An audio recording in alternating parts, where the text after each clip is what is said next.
you a song, let me give you a song, let me sing you a song, let me sing you a song. From dusk to dawn, to the early morn, till the battle is gone, till the battle is gone. Hello, and welcome back to Dust to Tracks BC. We are so excited to be here today in the middle of the Peace Art Gallery North, in the middle of downtown Fort St. John.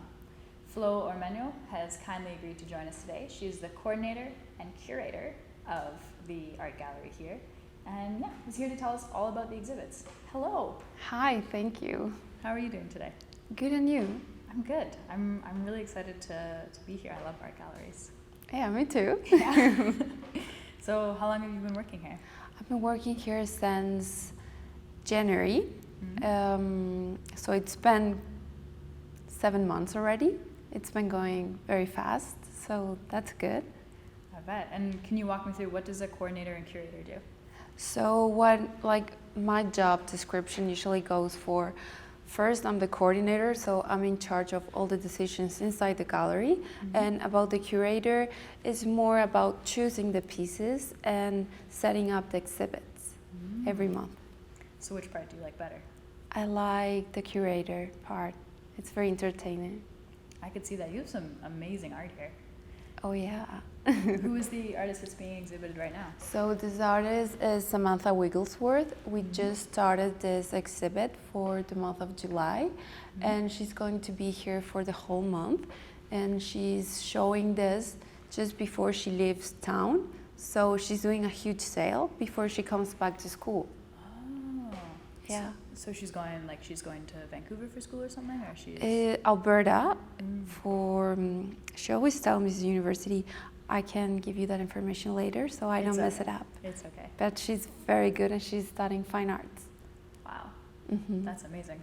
Yeah. While in the middle of a university degree, creating. Yeah, and that's Sam actually. So a big shout out to her and her acrylic artwork. That's amazing. And she mixes mediums too, right? There's like a 3D element to the stuff she adds on top. Yes, of the acrylics. embellishments, and this is like quite new. She didn't do this before about like the embroidery. So it's been like mixed media, but always with portraits. That's really cool. Yeah. And so how did you choose to show Samantha's work? So that's a tricky part because we have shows booked until 2025. So I'm booking for 2025. So wow. if anything happens and I'm not here in 2025, that gallery coordinator is gonna be showing my bookings. Oh, so wow. now I'm showing the last gallery coordinator's bookings. So we are in a trusting process, and I know Sam, and she's been around quite a lot. So every year she's been doing a show.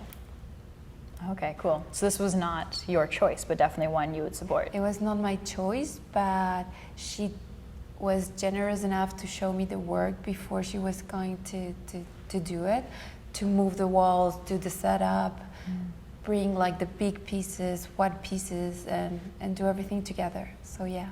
That's amazing. And is that a common process? Do you usually get to collaborate with the artists like that? Yeah, usually we do everything together, so that way we both feel part of the exhibit, because everything starts from the moment we book, like the exhibit for 2 or 1 year in advance. Oh, wow. Yeah. So this exhibit started being planned in like 2021? Yeah, this like whole show took her 2 years to put together. Wow. So did she have any of these paintings painted when she agreed to do the show? Just 1 or 2, and all the other ones she was developing them. Wow. But she has a big portfolio, so we know like the amount of work she does, the sizes, the mediums, and she's been getting better and better and better. So that's why we wanted to have her now, because now we know that she's leaving, not coming back for a while, and probably is gonna show in bigger cities now. So, And you know she's going to keep getting better and better, more and more fame. Yeah. She's so talented. It's amazing work. Maybe a scary question to ask on camera, but on a personal level, what do you think of her work? What do you like about it? I like it because it's bold, it's different. It's not what you usually see here. That's why. And I think it's very brave to do such big pieces, because usually some artists are thinking more on like, oh, am I going to sell this? how's the pricing, and she thinks in big, like she thinks in 10 pieces at the same time. So for this show, she was like, I need 9 or 10 pieces.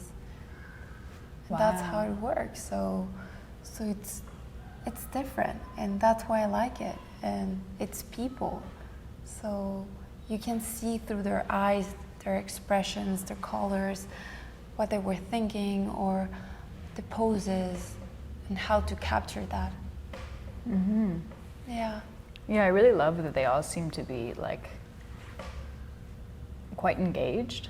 Like you're not looking at spaced out eyes. You're looking at people for sure. Because that's the thing. Being brave enough to show your work in an art gallery is not easy for an artist. She has a lot of personality for that. Like she can easily talk, so I really appreciate that. I'm always there to help everyone, but that makes your job easy. Yeah. I could see that. Mm-hmm. And do you know, are these all friends of hers? Like, is she painting portraits or is she creating people as she goes? So in the back we have a self-portrait. That's her. That's Samantha Wigglesworth. On the sides, those like two are the same person. She gets those images from like a website that you can get images to use freely without the copyright. And I know there's a few others that are people that exist. So it depends mostly on what she's thinking, what she wants to do. We have to have in consideration that in these last 2 years we had COVID too, so it was not that easy to. Harder to pose a person. That makes sense. Oh yeah, it would be extra tough to set it up over COVID. And you were saying her artwork is a little bit unusual for what you usually see in Fort St. John. Because it's bigger, it has faces like portraits, so that's different. That's not what I used to see here or in the other galleries like near. So that's why I really like all the work that represents like the Peace River, but I feel like this one represents more her as an artist. That's really cool. And what do you find, just talking about the rest of the art that we see here in the gallery, what do you think really quantifies and describes like Fort St. John art? What do you see come through the most? So I see that people get easily inspired by the surrounding areas, landscapes and sunsets and the beautiful farms that we have here, the colors and the different seasons that we have. So usually a few artists like to come here and change their artwork through the season. So if it's snowing outside, we have snow inside too. And I really like that because it was not my idea. They just started doing it, and that's fun. Yeah. I love that so much. Like, it really, art is so important for showing us what's around. Yeah. And it's really neat to hear how much it reflects like the world around Fort St. John. And about their vision too, Yeah. like how they feel about the lighting, the air, the atmosphere, how they like to represent the animals, like what colors do they choose. We have a few bears, like bisons and mooses, everything, but it depends on how they see them, how they represent them. And that's the fun part, to see someone's vision in canvas. That makes complete sense. And who are some of the other artists that you have in the gallery right now that you really respond to? I'm just gonna name the ones I have right now in my head, because I cannot name everyone. I don't know. We walked around most of the gallery before, and whether or not you were telling me you had the story of each artist, the story of the art, I was quite impressed, to be honest. I've been trying a lot because I feel it's important for representation and to be like held accountable of your story with the piece of artwork that you do, because we all come from different backgrounds. That's the fun part about the art culture scene in Fort St. John, that there's people from everywhere and locals, people born and raised here, and people that come from all over Canada and all over the world. So I can talk about Mike Crozier. He is a mixed media artist. He likes oil. We have his portraits here, and he does too carving and prints. So he's a very big print artist. We have Sandy Trout. We had Sharon Gone, Suzanne Tremblay. We have Diana Hoffman, Don Hoffman, Frances Obi, North Potter's Hand, and there's many more. Yeah, Karen there's Hickman. so many. So yeah, I can keep going. Alison Youth, Samantha Wigglesworth. There's many of the big names in the city. And do any of them stand out to you? Like what's one that you really love that you come back to? Like as a personal favorite, if I could buy one today, I would buy first Mike Rochers, because I really like his the way he paints with the brush. It's so tough. I really like it. And the sensibility of Frances Obi with her pastels. So those are my two favorites. I have, like, my love grows more with landscapes now because I live here, and I've been getting to know that more now. But yeah, but I really like everyone because I have to accept their artwork. So yeah. That's true. You've chosen them all. I guess most of them, the ones that weren't chosen by the previous curator. Yeah, true. So talking about the previous curator, you started in this position in January. So what are the things that you've been able to start in the last 7 months that you're really excited about? I have to say first, if she ever sees this, that she helped me a lot with it, like with the transitional process. Her name was Jacqueline Benedetto, and she left me everything pretty ready to just keep going, like even like with notes and everything. So it was easy to take this, and with the help of like my bosses and people from the office too. But what I take great pride of is the Kids Art Gallery and the Art for All that we do on Saturdays. So I have a position for, it's like a table setup that I do every Saturday all afternoon from 2 to 5 for everyone to come here and just do what they want with their current artwork. So they can meet other artists or just teens, kids, so, and it's pretty fun, yeah. And the kids' artwork, it's to bring the kids in the community inside the gallery so they feel part of it too. Because it's a space that sometimes you can feel that you don't belong, you don't know, you don't understand. So when you try to nourish the young people, it brings families here. You can browse around while your kids do some artwork. They can sell their artwork too. So I think I cracked the code for family. And I really like that, having families inside, because we live in a very family-like city. I could see that. Yeah. That's really cool. There is something so lovely about making it a family space and really bringing in everyone of all skills and interests. And yeah, it's more about reading what's out there and bringing it inside.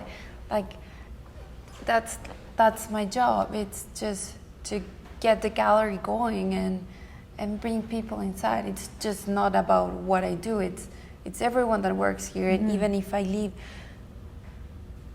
someone has to do the same after. So it has to keep going. So yeah. Yeah, I really appreciate that. There can definitely be an alienating sense, I think, in art galleries for a lot of people. Yeah. They really feel out of place and why am I staring at the walls? Why am I looking at art? Yeah. And it's so valuable for everyone, especially for kids, just be like, oh, I can try that. Oh, how'd they do that? Yeah, and teach like art appreciation, like appreciation and like for everyone, because art is for everyone. In the city, the Fort St. John city, we're growing the arts and culture, the identity of it. So why should we keep it away from them? So that's why like we bring schools inside, we do activities, because we're part of the cultural center. So we need to do more. Art is for everyone. Yeah, art for all. Yeah, I love that. Tell me more about the Kids Wall. Why are you so proud of it? I'm proud of it because I started it because I noticed they were asking me to put their stuff. We have child care here every day, and during summer it's all day. So we do have 10 to 12 kids every day here. In the gallery? It's in another room, but they used to come here because they want to see the exhibits. They come with like their caregivers or the person that's in charge of the group. So wow. I started to notice that they want to show their artwork here, and it was all fun and love, like, yeah, sure, and it was adorable. But then I noticed that every time I travel or I go to other galleries, like bigger ones, they have a space for the kids. So I thought about it and I just implemented it. And just to see how it went, I posted it online. And the first day, mom came with 2 sons and they brought something and they sold it to someone else. So it was a very small amount of money. So then I had to figure it out how it's going to work with the commissions. So I had to ask the executive director, how are we going to do this? Can I take money from the kids? Can I give money to the kids? So we figured everything, and now everyone from the community under the age of 12 or even bigger, like we've had grown-ups too, they can bring their artwork, show it. We have paper, we have everything for them. If they don't like it, we can do activities. We have a scavenger hunt, so it's for everyone really, and that's a good part. And we do every month a theme. Like last month was Van Gogh. This month is animals. Like what do you see outside? So that's why we try to keep changing them. What was not sold, we give them back. So yeah. That's so cool. The kids must be so excited when they get to put their pieces up on the wall next to professionals. Yeah, it's exciting to see their eyes and see how they get inspired by other pieces, because they can see the price tags, the names of the pieces, the titles that they put medium, so they keep learning. So now they know more. And I wish I had that when I was younger, because I didn't, and I would love to show my art in an art gallery.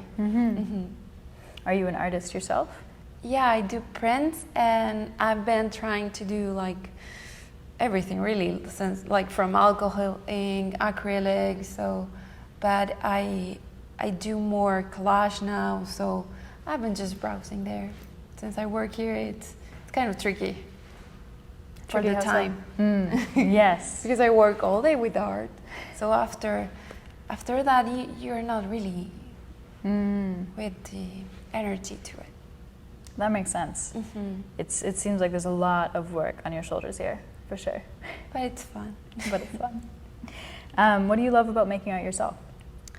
I really like the feeling that it gives me, because I feel like calm and gratitude, and I really like showing it.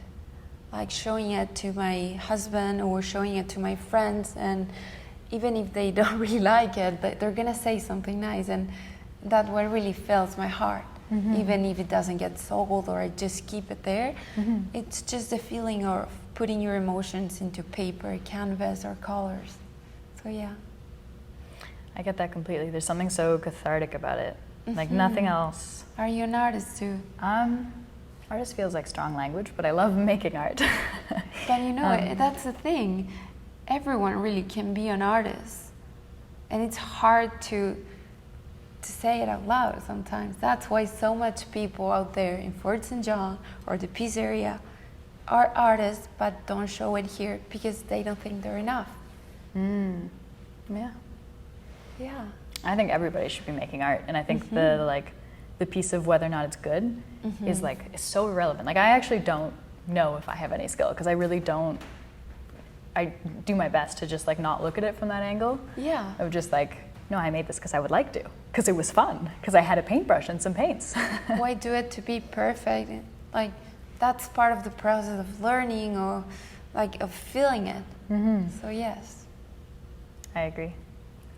So you're an artist and a curator, but you had a different life before a year and a half ago. What brought you to Fort St. John?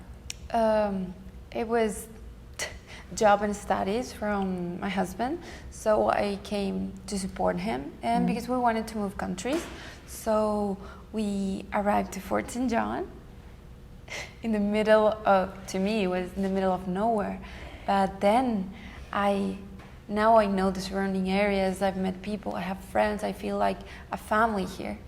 So a feeling that I never thought I would have here. And I really appreciate that. I did study architecture. I finished in urbanism and landscape. So I did work on that briefly before coming here, but I was working full time at the university. So yeah, it's been quite a ride. And I feel like I have all the resources that my career gave me to do art, to do management, to do something different. So I think architecture can give you the art, like the arts in general too. That makes complete sense. And where is it that you and your husband moved from? We moved from Chile, that's South America, if you're wondering. And sometimes they say here Chile, maybe they don't understand when I say Chile all the time. So, but yeah, it's not Chile, it's hot there, like hotter than here. So it's quite a different culture, it's different food, different people, different colors, different everything. So, you know, I really like to see the positive side of it and think how good it is to adapt yourself to something new. And the hardest one was the weather. Not the people, not the food, not the culture, not the art scene. I could see that. It was the weather in Fort St. John. The -40 felt a little bit different than Santiago? Never had that. Never had that before. I used to live with my family near the river, very close to the river. So it's like more humid. And here is so dry. And I see how that affects to like the arts, the maintenance of arts, how the time changes in the variety of drying process. Interesting. So you're saying like it's actually different for artists to be creating here because of the lack of humidity and how dry it is. Wow. I never thought about that. I noticed that when my mom pointed out, because she asked me how is it with the ceramics and everything, because she does that. And it's different. So yeah, there's something new everywhere when you're not even looking at it. I really love that mentality because like that's kind of what we're all about with Dusty's Tracks is we're like, well, what's new here? We've never been here before. Yeah. And like going all over and trying to figure out what a community is all about and what's unusual about it. So I really love that mentality of... like we're going a little bit out of the Peace Gallery North there, but I feel like if you get frustrated in a place that you feel like you could be better or you could be anywhere else, you're not really leaving there. And I was in that place when I just came here. I was like, what am I going to do? Like, I do have studies, I do have experience. What can I do for it? Like, where can I use it? So I started from scratch, basically, and I was frustrated, of course, but then everything works out. And you can find something you're really good into it, and they give you the opportunity. So that's a good thing about places like Fort St. John, Dawson Creek, Chetwynd, Fort Nelson, places that you don't really hear of, like outside, like in the bigger places, but it's the sense of community that they have, the friendships, and most of all, the opportunities that you can get here. Yeah, very much so. It's remarkable you mentioned community as well. We've pretty much everyone we've spoken with in Fort St. John so far has mentioned that closeness of community. Yeah. Which is remarkable. Like coming from Vancouver, I'm shocked.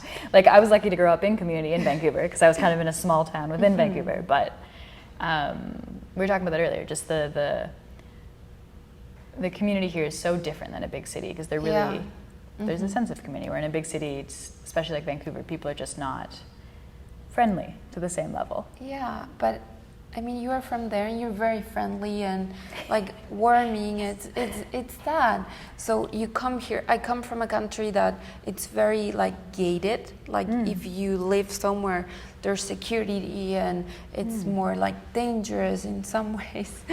But in here, I felt like everyone has the same opportunity at some level, that you can feel that help. Like if I need something, I know they're gonna give me the help that I need. And even when I was moving, when I didn't know how to do the taxes with the gallery, how to do anything with it, because it's a different Oh. system. That would be, yeah. Yeah, they did like a whole class for me, Oh, like that's without amazing. even asking, and that's nice to know that they are there to help, even if they don't understand how to help you. Yeah, well said. Kind of. I'm trying. Definitely well said. That's really good. It's really nice to live in a community and know you have that support around you. Yeah, and it's a good feeling to wake up to. If you don't feel, because a lot of people are not from here. They're new to the city. They move for work. They move because they have family.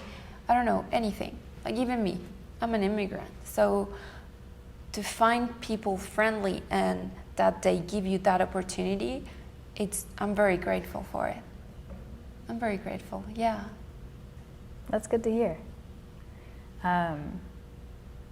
It was interesting hearing from you, because am I correct, you lived in Montreal at one point? When I was like 10 years ago, yeah. So what was it like trying to understand all the different pieces of Canada? Like I heard there was a big difference between Montreal and Fort St. John. So yeah, I know Canada is a huge country, but I didn't know how different, like it, for me it was like many different countries inside one that they call the same, because they have different food, different accents, different like people, so it's like very cosmopolitan. Cosmopolitan, yeah. So to me it was more like adjusting yourself, like not changing yourself, more like meeting people and see how it works socially and what do you like more. And I was very scared to come to a place that they don't speak the French or they don't speak like my language, and see how it goes. And they're very open to understand you even when they don't, to see your point of view and to understand where are you coming from. That's amazing. So We should all be that open. That's amazing. like it took me a while to be like that too, of course. Like I used to live in a very gated community, very closed, like security, and I was not exposed to much.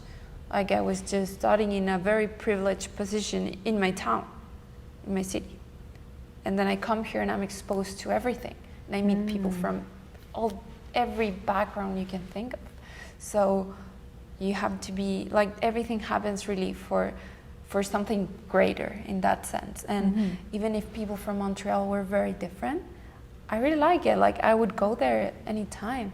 I really like the architecture from Vancouver and the feeling that you have there with the water and the market and seafood. I really like the skyline from Toronto and the museums and like how fast people are there. Everything happens like very quick. And then you come here and everything is more calm. And you see that everywhere. Like even in the paintings and the art, everything is more calm. It gives you calmness. Even the color palettes. So everything, even if you're from somewhere else, you get exposed to this atmosphere. That's really good for you, even for just a while. Yeah, I really love that you brought it back to how much art really reflects where it's from. And I love that. Let's talk more about Fort St. John and art. It's so cool because there's so many different landscapes. Do you find, you've kind of talked about this a little bit before, but how do you find the artists kind of differentiate themselves? How they differentiate themselves? Yeah, like how do they stand out different? I feel like everyone, like just, I'm not going to go into a perspective or like, their feelings, like more abstract concept. Everyone gets so influenced by where they grow up in the city.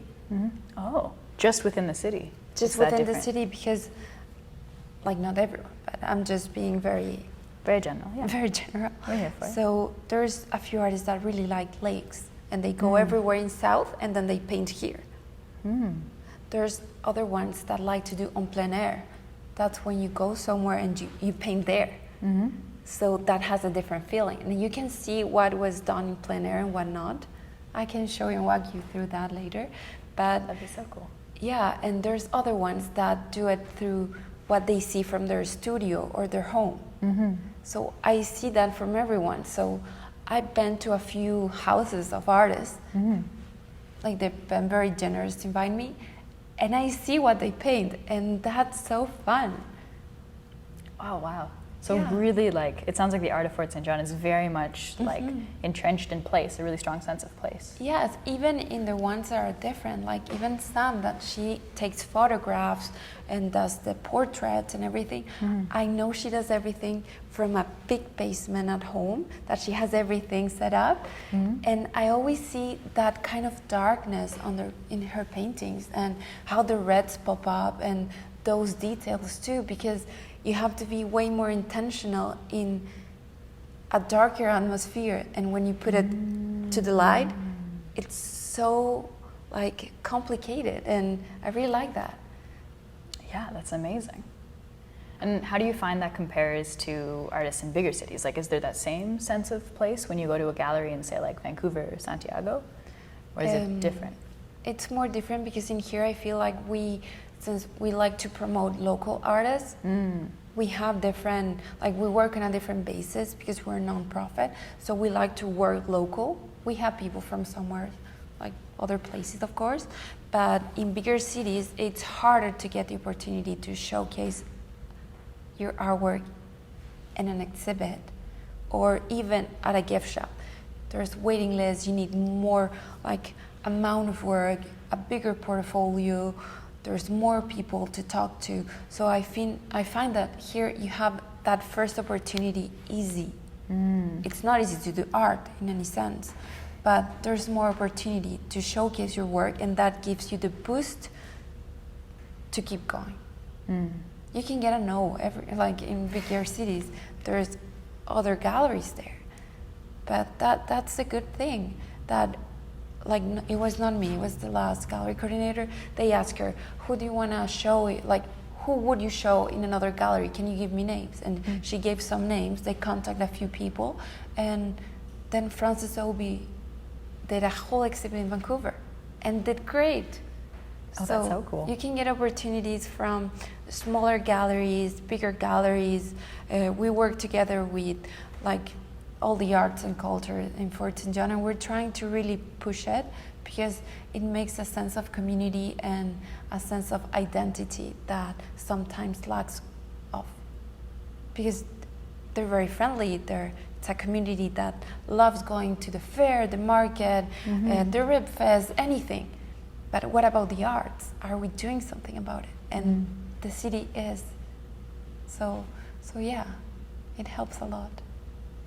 That's amazing. So very much a gallery that's about the community. Without the community, we wouldn't exist. That makes sense. Yeah, and like it doesn't depend like on my work, it's everyone really. Because 32 years ago, the gallery was founded and not in this building. It was like just the help from different artists that were volunteering their time. Oh, wow. Artists showing their artwork inside a few buildings. Oh, wow. So that's how it all started. And then in 1992, the North Peace Culture Center was built.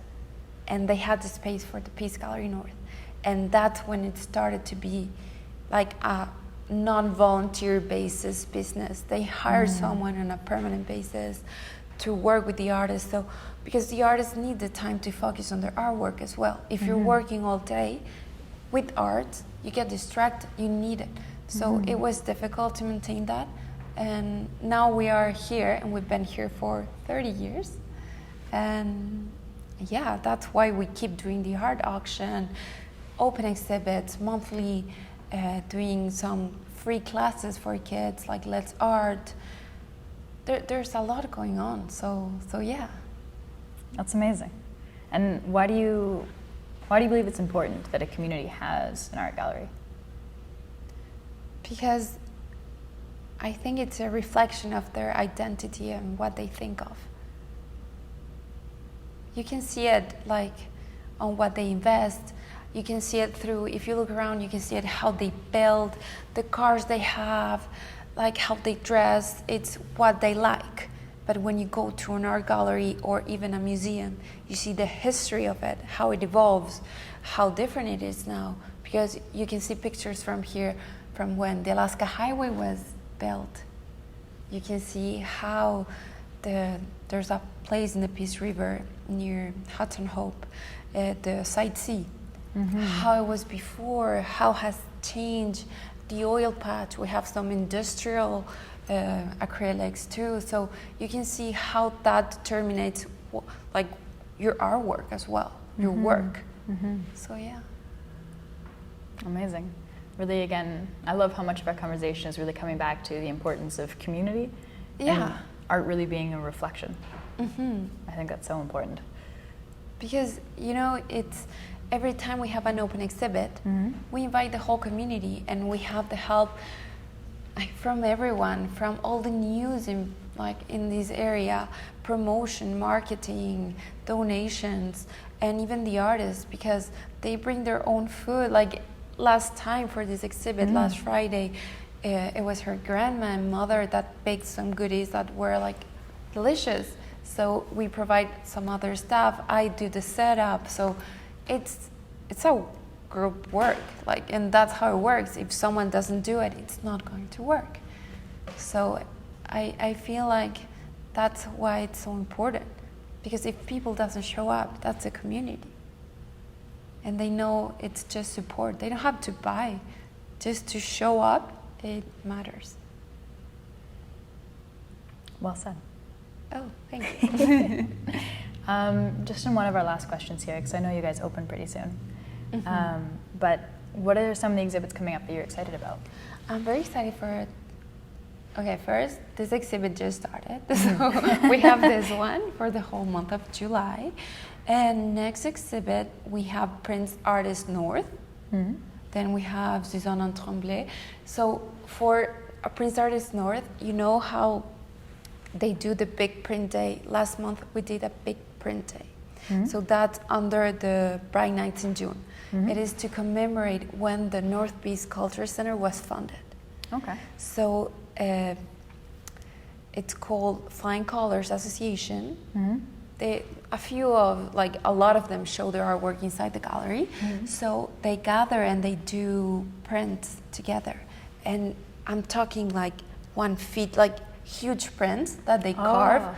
It takes a long time. Oh, wow. They buy everything from other cities, like the big Lino. And then we go outside. An oil company that helps a lot with donations here helps with that, and because she works with the Arts Council as well, CONY. So they bring I don't really know the name of the machine, but it's like a roller, a big roller. So they bring someone to drive it, and they put the ink. It's oil based, so it doesn't matter if it rains, because it was raining that day. So they put it on the street. They close there, like outside where the cars are parked, and they go over with wood and a big sheet of paper, and then they expose it, and the prints are exposed, and it's wonderful. That sounds amazing. So it is, and they're gonna show that here. So that's what they did in June. And now that's the exhibit. Next exhibit. Oh, yeah. That's really cool. So will they all be cut up into like the smaller prints, or would it be one giant piece still? Each one does a big one. So we're talking like this sizing. Each person does one. Wow. And they did 2 common ones. Like each person that did a part of it. It was a big tree. Oh, cool. And it turned out so wonderful. So yeah, I'm very excited to see that framed, or like how are they gonna do the setup and the walkthrough, like what's the story, and so yeah. Oh, that's really cool. And so just let me see if I've got this process right. So they shut down the street, they laid it all over the paper, they put all the prints on top of the paper. Yes. And then they took, like, it was a human pushed machine or like a tractor sized machine? The tractor, like the ones they use for pavement, like. Oh. Like the big ones, the crazy ones. That's insane. It is. And like if you're interested in seeing that, I have everything on our website and Peace Gallery North. Like I did take pictures because it was so much fun. They've been doing it for a few years, but it was my first time seeing that. So yeah. That's really cool. Such a cool mesh of like machine and art and industry and culture. And I think we're the only ones that do that. It does sound pretty unusual. It's very unusual, but it's a great mix. So yeah. That's a really cool mix. We'll have to look that up. Yeah, it was like thanks to all the Flying Colors Association. They did all the linoleums, like the big ones. So yeah, big shout out. Oh, I'm excited to look that up. Is there anything else you want to add? You want people to know? I mean, yeah, thank you very much for this opportunity and for considering Peace Gallery North inside the North Peace Culture Center to be part of Dusty Tracks. We're part of Fort St. John, part of the community, and I invite everyone to come here and see the exhibits. It is an open space. We're open to everyone, even if you just want to see something, chat about. We have the gift shop, we have exhibits monthly, like everything's different. So yeah, thank you very much for interviewing me for Peace Gallery North. Oh, thank you so much for spending time with us. Like, I love getting to walk into art galleries and to have time to learn a bit about the curation and learn about this beautiful exhibit, and honestly just sit in an art gallery makes me very happy. So thank you. We really appreciate it. Yeah. Right? And thank you all for watching.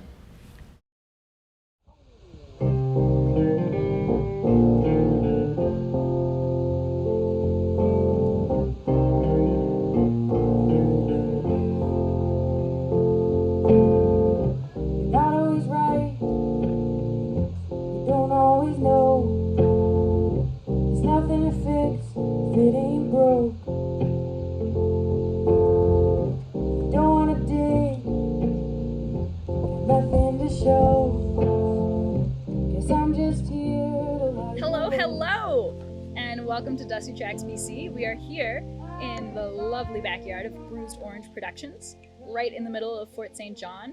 And we're here with 4 lovely humans, 3 of which are lovely musicians and all very much involved in the music scene in BC and in Fort St. John. So we're gonna go around the circle and have everybody introduce themselves. You wanna start, Ryan? Yes, my name is Ryan Sebastiano. I live in Fort St. John, and I'm co-founder of Bruised Orange Productions. Co-founder. I'm the other co-founder. I'm Naomi Shore. I'm a local musician, singer-songwriter, music teacher, woman about town. Also co-founder, operator of Bruised Orange Productions. I'm Emma. I can't play music, and I'm also a woman about town. I like that. Well, I think you could actually play music. You just don't yet. That's fair. My name is Corwin Fox. I actually live in Cumberland, BC on Vancouver Island. And I'm just here to write songs with a bunch of young people and hang out with my friends, Ryan and Naomi, sing some songs and travel back down to my neighborhood. So nice to meet you, Emma. Nice to meet you. Hello, I'm Kirsten. I'm the person that doesn't play music, but I'm the cheerleader of musicians and the best audience member out there that you'll find. I've been following around this guy for 24 years, and he's been teaching kids songwriting workshops since 2006, I want to say, is the first one that happened in Wells, BC. So yeah, I'm Kirsten. Awesome. Well, one of the reasons we're so excited about this is we get to do a sit-down conversation with both Mike and I. That's when I thought you were going to come in, Mike. Look, Mike's here too. Please enter, Mike. Join us, Mike. We get to talk Mike. to so many people. Yeah. Do you want to introduce yourself? Who are Hi, you? I'm Mike. I think you've maybe seen me before, or maybe this is the first time. Hello. Yeah. Back to Emma. To you. Just kidding. Start us off. I will be checking the stream from time to time, so I'll be in and out of frame. But these 4 had such cool things to say about the music world here in Fort St. John and in BC. So we thought it'd be nice to just all sit and have a conversation, drink some tea, sit in the beautiful backyard. So you two, what is the music scene in Fort St. John like right now? I mean, it's coming back. we're reviving it. We have 4 hands in it, reviving it. I think Ryan and I were both around in like the heyday, you know, the good old days, 2009, 2010, 11-ish. We had a really great pub that had a really incredible open mic, and the booker, owner, manager of the pub brought so many artists from Ontario, all these like touring singer-songwriters, and I think that's kind of the inspiration. Yeah. The vibe, what we're trying to get back to. Yeah, we're just trying to, get more people engaged at the music scene in Fort St. John and the Peace region in general. Our neighbor is currently drumming next door to us. You can hear it. It might be getting picked up in the microphone, but our biggest thing is just trying to get people out and get creative and make music, create music, play with other people that you're not necessarily comfortable with. Just more bringing community together with music is kind of what we're trying to do. That's awesome. So what happened to the heyday? What shifted? The pub closed down was a really big one. That definitely slowed her down a bit, and a lot of people, because it's such a transient town with the oil patch and all the work, that musicians come in and then they leave. So it's just a matter of finding, musicians that are new to town that, don't know where to play or who to play with, and trying to bring everyone together with that. Mm-hmm. Yeah. And I think we've both we're in our mid to late 30s, and we're just starting to feel that really out of touch thing, where it's there's our crew from that generation and then there's this whole new crew of musicians coming up that never went to Egan's Pub. They don't know anything about it, but we don't know where they are, and we don't know how to find them. I'm sure there's 20-year-old musicians around. So how much of what you're doing feels like you are cultivating an audience, as well as cultivating like reaching out to the community of younger musicians that you don't necessarily fraternize with?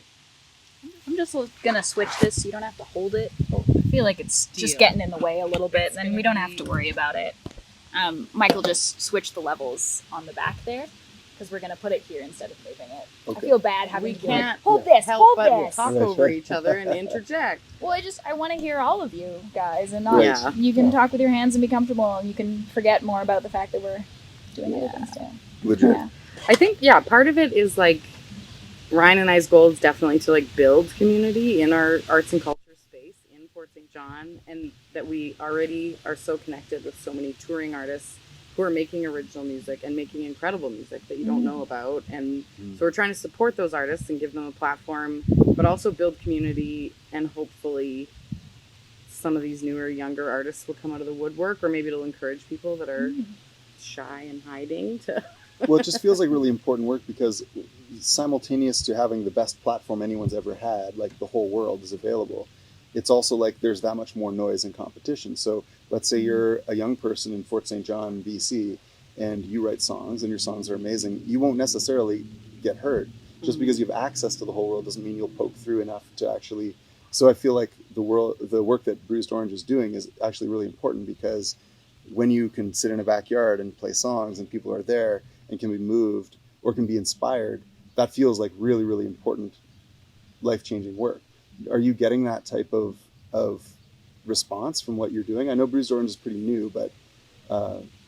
Yeah, I mean, the house concerts, we've been doing house concerts for years in the old house and in this new house, and it's sometimes there's 10 people, sometimes there's 40. It's really all over the map.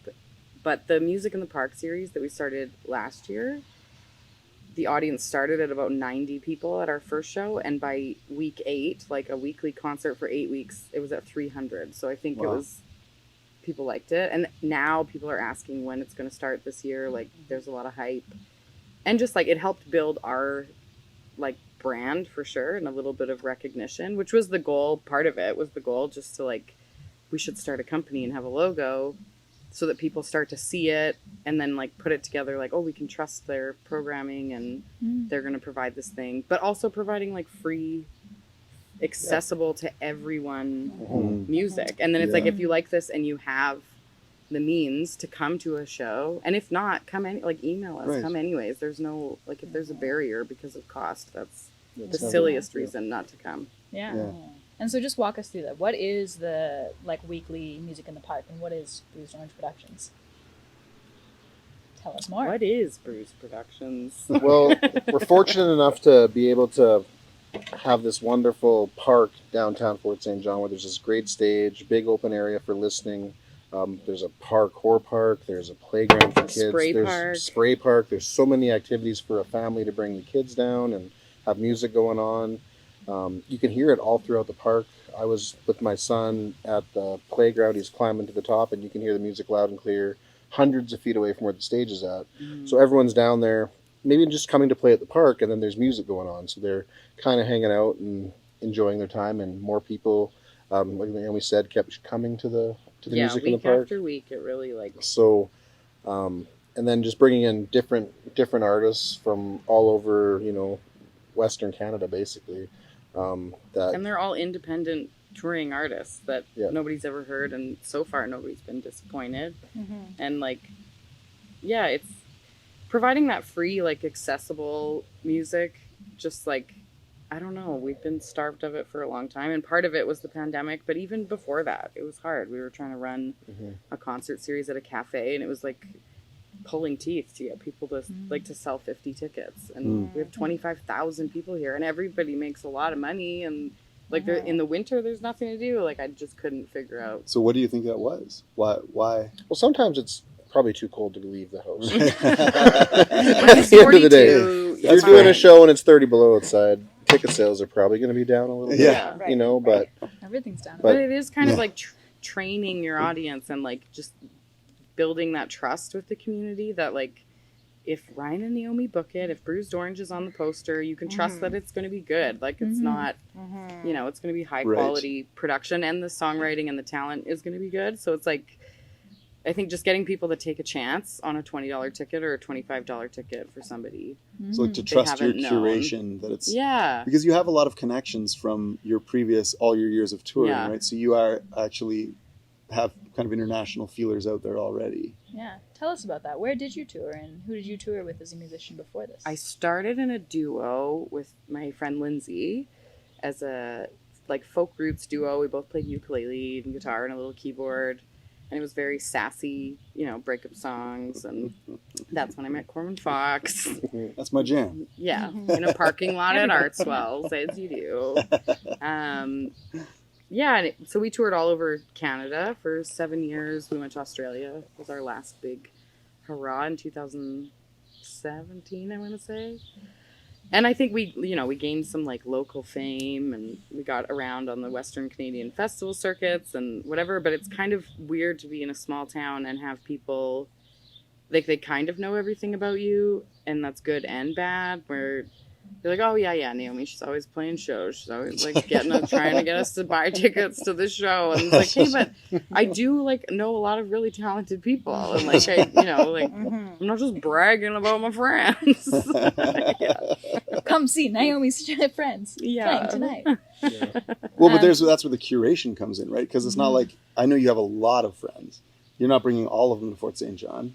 No. Right? And it's hard to get people to Fort St. John because we're not on the way to anywhere. So it's also not just bringing people to Fort St. John, but we're working on working with Danny Bell and Prince George and Ben Matchett and Hudson Hope and even Dawson Creek with Curtis at K-Pac. Dawson Creek, K-Pac, or the house concert series in Valleyview, Alberta. I'm trying to convince people if you're in Edmonton, you could come, you could stop in Valleyview, you could come to Fort St. John, you could do Prince George, and it's not on your way. There's something really Canadian about that. Yeah. To me, it's the distance between every Canadian musician knows this. Driving 10 hours to a gig, no big deal. Yeah. That's just commonplace for Canadian musicians. It's a 1 gig hard drive. But it's a 1 gig hard drive. But the thing about that is to bring someone to Fort St. John, you're saying, it's not near anywhere. It's not on the way to somewhere else. So you need to actually work with a constellation of other promoters to make it worthwhile. That's a greater endeavor in a way than just, I want to bring my friend up here to play a show, right? It's not as easy as that for you here. And that the Music in the Park series has now kind of turned into this launch pad jumping off point where okay, if I'm bringing Corwin Fox up, not necessarily for Music in the Park, but to play a show with me, why not do kids songwriting? If Daphne Rubini's coming from Vancouver to play Music in the Park, she runs a ukulele school. Let's do a ukulele workshop. If Yeah. the Red Hot Hayseeds are coming, they're a 7-piece country swing band. Well, there's a teacher who teaches like country dancing here. Like we can collaborate with so many other forms of art and like hopefully ignite the whole. Just get So, people more comfortable recognize going the whole out and going to see music or participate in music as opposed to Yeah. staying in your house or going to the movies on a 30 degrees Or just going to summer open night. mic and getting Yeah. wasted and hanging out with your friends. Like just Well, that's you good know. too. Yeah, that's also fun. It just feels like the world needs that more than ever right now. Yeah. That's the way I see it, you know. I totally agree. So thanks for your work. Oh, you're welcome, Corwin Fox. Well, I appreciate it on a personal level, but also just on the things that I think about and waste my time and spend my time thinking about. Like this is, for me, the best way to build bridges between people is to spend time shoulder to shoulder, enjoying a show, like getting to know someone that looks different from you, and be like, oh, they're not scary because we're at the same concert, we're enjoying the same thing. It's like that seems like a really great way to do that. Whereas staying home, like it's great, it's good to be home and comfortable, but at the same time, maybe we don't get to know other people. Maybe we stay a little more afraid than we need to be. And the way to like figure out how to deal with these large scale problems that we were discussing earlier, maybe that's one way to do it. Yeah. So it seems like really organic work that you're doing. So tell me a bit about that, just in the scale of BC, because you're a musician on Vancouver Island. We've come all this way. What makes it worthwhile? All those long hours. Like, what's the value of having something like Bruised Orange Productions in a different town that you can come and work with? Right. So Bruised Orange lays the foundation. So the curation that Naomi was just talking about is critical for people to trust her and say, you know, I've never heard of this guy, Corwin Fox. He lives on an island far away. I don't know what he's going to have to say or what he's going to have to do, but it may not interest me. But if Bruised Orange said, if I've gone to other shows, like gone to the park, well, maybe I'll enjoy it. So maybe I will bring my kids out to that, or maybe I'll go and bring 2 beers out to the backyard and enjoy that. It's critical to feel like there's already something established, so that when I come, because I like to play small towns. I like to play in places that musicians ordinarily don't go to. And if there's no framework in place, it's like throwing a dart with your eyes closed. Like you're trying to hit, you don't even know which direction you're throwing it. You know, it's really, and it can be great, but it's less often. So Bruised Orange is actually building something, curating an audience at the same time as they're curating sort of a pantheon of performers, and trying to keep it really high quality, but also with, I think, with an inclusive message, like with like the kids that we had for the songwriting workshop, like they could be all over the map. I don't know what they believe or what their backgrounds are. It doesn't really matter. We're just there to write songs. So, you know, having Bruised Orange establish like, you know, a concert series or music in the park, you know, it's going to be good quality music. You know, it's going to be friendly and all inclusive. So no matter what I believe, I can go there and enjoy a good show. And that feels really important and increasingly rare in the world, to me, in my experience. But I don't consider myself a normal musician because I avoid the cities and tend to play the smaller towns. So That is unusual. there's that. The singer-songwriter workshop. What was this? What have you two been doing the last couple days? What the heck have we been up to? What have we been doing?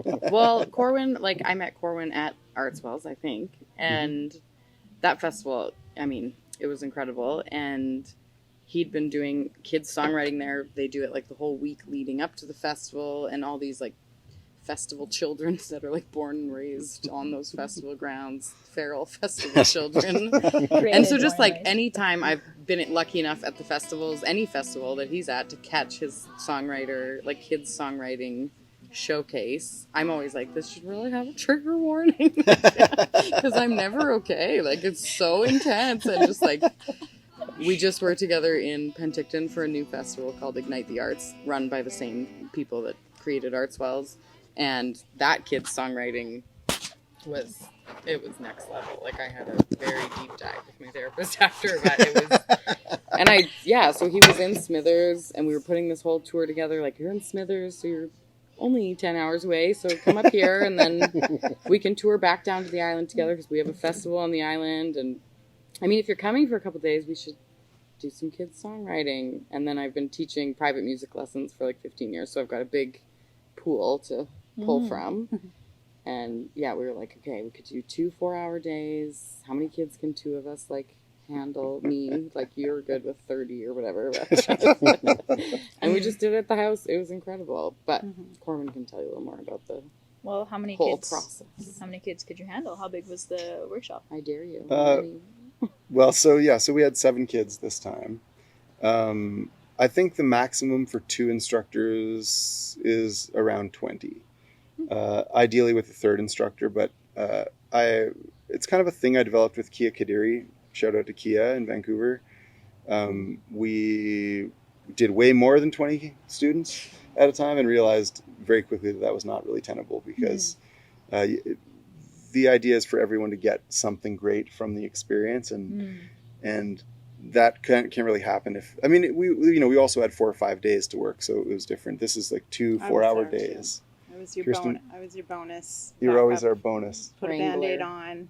Help with a bloody nose. Hold space. Yeah. Yeah. Yeah. Sure. Hold space. There's blood and barf and tears every time.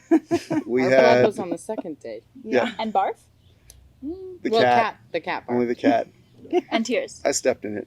Tears I would- don't I think guess no tears. you and I maybe. You and me. Yeah. no children tears. I think no everyone child. was crying during that showcase. Well, The dad song? yeah, the song about the dads Yeah. like really got me. So there was a song about the one of the students has a biological and a non-biological dad. I am a non-biological and biological dad, so it really hit me personally as the double level. But this happens. Honestly, this happens every single time I do one of these workshops. There is something about the rawness and the purity with which younger people write a song or release their internal world. It's really unfiltered. They give you their whole heart every time, and it's devastating as an adult to be a part of it. Like it really is. As a songwriter, I'm like, whoa, these are the best songs I've ever heard. I record them all. I have over 400 now, over all the years of doing this. And but it's true. I want to thank Kirsten, give you a special shout out, because without you, especially in those early years, we didn't know what we were doing It as was a we were little bit Lord developing of the it. Flies. It was. We were all trying to figure it out, but we did a great job. It was hardcore Lord of the Flies. Yeah, because we're in a very remote community with like very limited food and resources and stuff, so you had to get pretty creative. And was that wasn't in Cumberland, was it? That was in Wells. That was in Wells. Okay. Yeah. Yeah. I've only done one songwriting workshop in our community over the years, which is interesting. Yeah. Yeah, so the one in Wells I did for almost 16 years. 16 years. Yeah. But I did one in our community when there was a series of teen suicides, and I didn't really know what to do, but I wanted to do something to contribute. There was 5 over a period of about a year, and it became really clear that there wasn't the resources to deal with teen mental health. And when I reached out to different teens that I knew and would just ask them, like, so what if you feel really depressed like I get, who can you talk to? What's available for you? And we realized really quickly, well, there's almost nothing. There's a couple of high school counselors, but not everyone feels comfortable talking to them. Yeah. So through the link, the youth center, I ran a free songwriting workshop, which we advertised at the high schools, and it was good. I got a number of students came, probably about 15, and we did that every week for 6 weeks. And same thing, we recorded the songs. There was no performance opportunity for them, unfortunately. But then a poet from the Okanagan named Shane Koizan, he reached out to me and said, I'm getting all these emails from people, from like teenagers in your community. It's really bad there. Like, what is happening? And I explained to him what's happening. And he said, well, I'm just coming out of a really dark patch. Maybe we should do something. Like, maybe we should. And I jumped right on it because I was like, he's really popular with teens in our community, and I knew that I could reach more than 15 kids working with him. So he came. He had this piece that he'd written coming out of his dark time, and I composed a piece of music that we got all these high school students to play, and we made a recording of it. They made a video for it. I got a big choir of over 100 kids from all the different high schools, and that really felt great. Shout out to Shane Koizan. Love shout outs. it really, I'm going to shout out everybody that it just felt really good to do something on a larger scale. So that's the only one that I've done in our community. I do have one coming up in August in Cumberland with some youth. And it's cool because there's a lot of students from other places in BC that will be coming to that workshop that I just found out. Yeah. Oh, that's So that's going to be really nice. past students. It was cool this time just to see, like, ours were pretty young, like they were 7 to 12 or 11. Yeah.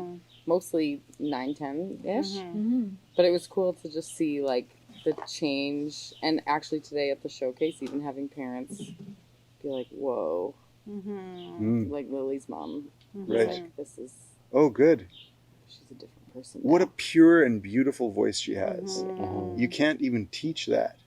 Yes. Lily can just sing in tune Yeah. Yeah, her She's song a was amazing. natural. perfectly. She's a natural. Her song And, is so like, beautiful. Her voice is so beautiful. And whether you're like naturally musical or you're just determined to It doesn't do matter. it, or you're just, you know, and some of them were so nervous, Yeah. but like, and I'm like, You you couldn't know, tell they were nervous. At I'm all. here if Yeah, you need me. I'll it's true. sing with you if you want. It's your call. If you feel good to do it by yourself, I totally trust you. You know, like, but just like I was so nervous for them, and just like, and not nervous that they're gonna screw it up. Like, it's not like my perfectionist part is not even a part of it. It's just like, I know how nervous I get every time I play, and I don't want them to feel it because they're so good, and like they have no reason to be. I don't know. It's so wild. Well, I loved doing the songwriting workshop with you, and I would love to do that again with you That because was my plan. yeah, well, it worked. You're in.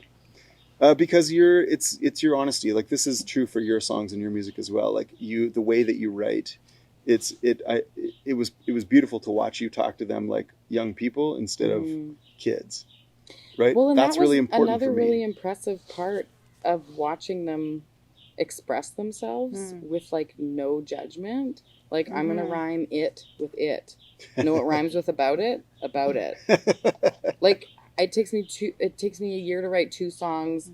I like, should I say or the? Should, you know, like, just like going over like the dumbest stuff that doesn't matter. They wrote and, like, 7 songs in 8 hours. 7 songs in 8 hours, and they're It's all insane. hits, and just let it like purely flow out of you. And some of them wanted to have like a formula and a rhyming scheme, and some of them it was just like free verse, and like just not even to like judge themselves and be like, and some of them are so sure, like, this is how it goes. Oh, Like, yeah. this is how you figure out how to play along with me. 'Cause Yeah. This is how it goes. Like, don't try and whatever. It's On both sides, you guys have this really big focus on like the next generation and like supporting people that are coming up in the industry or kids. Like, why is that so important?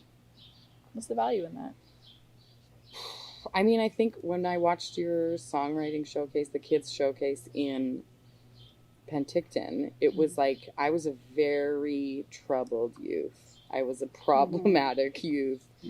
And I, like, now as a, 35-year-old person trying to cultivate compassion for my small self, I can be like, oh, that's, you just needed somebody to ask you if you're okay. But watching those kids sing songs about, like, body image and being bullied and all this, I was just like, I was not prepared for it. And like, I was so happy for them that they have this opportunity and this space to create and express themselves. And then I was so sad for my 14-year-old self, 12-year-old self that didn't have anywhere to put it, like, and just had to hold it alone. And seeing kids in our little group of like, and some of the songs are happy and some of them are heavy, and so, but like, that they have this chance to just like get it out and then be validated by like cool grown-ups, by their own families, by other kids, seeing the way that Corwin kind of explained, like respecting each other and our craft, and we have to be each other's biggest cheerleaders, and not like, hey, can I get your attention? He kept saying, can I get some respect up here? Can I get some respect up here? Like Aretha Franklin style? So I was just like, yeah. Like, I don't know. Like, I work with kids all the time, one-on-one. And like, sometimes I cross that line of like, we're too like palsy and they don't listen to me. And, but that Corwin can be a pal and also authoritative, but in like a very, Pally way. in a pally way. Pally way. Yeah. He's the palliest authority figure I know. Well, I think what's unique too, I was thinking about this here, is that both of us are raising our kids. Our kids are adults now, but you're raising Marshall, and then Teo and Kaya were raised in this world. And same, like I didn't grow up going to music or figuring out how to express myself. And so all of a sudden you're in that world, and it just it's so part of our children's lives. And so you see when you come to a show here, Marshall's doing the tickets and doing the check-in, and he's a part of it. And you know, our daughter's gone on tour with Corwin, and you know, had a binder and being like, okay, here's what we're doing, and checking off. And Shout out to Kaya. Big shout out to Kaya. She's the best. She's the best one. And you know, Teo's done videos for all of us, and so it become in the end what they're saying about like Bruised Orange being and the workshops and all of that. It is really about like building a family, because like we call them our festival family, but there's a real reason for that, because it's confusing to try. I noticed it during, you know, pandemic, when we didn't have our friends nearby that kind of got our lives. Me, even not being a musician, I was like, I feel confused. Like, who am I? Where do I belong? What's happening? And that's because that's our family. Like we meet them. And so it's even like, I'm like, yeah, I'll get in the car, go up to Smithers. Yep. I'm going to go over here, 'cause I know like I'm welcome here. It's going to be awesome. And it's just such a cool thing to see. Like every time you see a kid on stage, you do not know where that is going to go. And we've seen kids go on with performing, you know, and getting booked at festivals now that have started with Corwin, and bringing their kids. So they're like songwriters that were kids, bringing their kids to the festival to go see Corwin Fox. And so it's just this really unique community that happens. And it's hard to sort of put a finger on it. And I think probably Teo, Kaya, and Marshall don't even really get it until like I just took my daughter to like go see Lizzo. And that was like the first stadium big concert where she's used to being into sort of these intimate, where we're all a part of it. We're all singing. We're actually participating in it. Even though there's a stage, we're still on the same level. So it's a very different concept, and it's kind of cool to be a part of it. Yeah. Well, it is such a unique, safe, loving space in this community of that's right. touring artists. And I think that's right. part of, you know, like I was out there touring and Western Canadian festivals all over the place. And then Ryan and I get together. So then he gets in on it and meets all these people. And then it's like, oh man, like, and then we have to come home to our isolated northern cold town. And, you know, like we're not forced to stay here, but like I was raised here and it's my community. And the pandemic really pointed out like, oh, I used to just like be here for 3 months out of the year and come and go as I please. And then the pandemic being like, no, you're staying here. And now look at it. Look at your community. What are you going to do about it? Like, you can't just sit at home and hate everybody.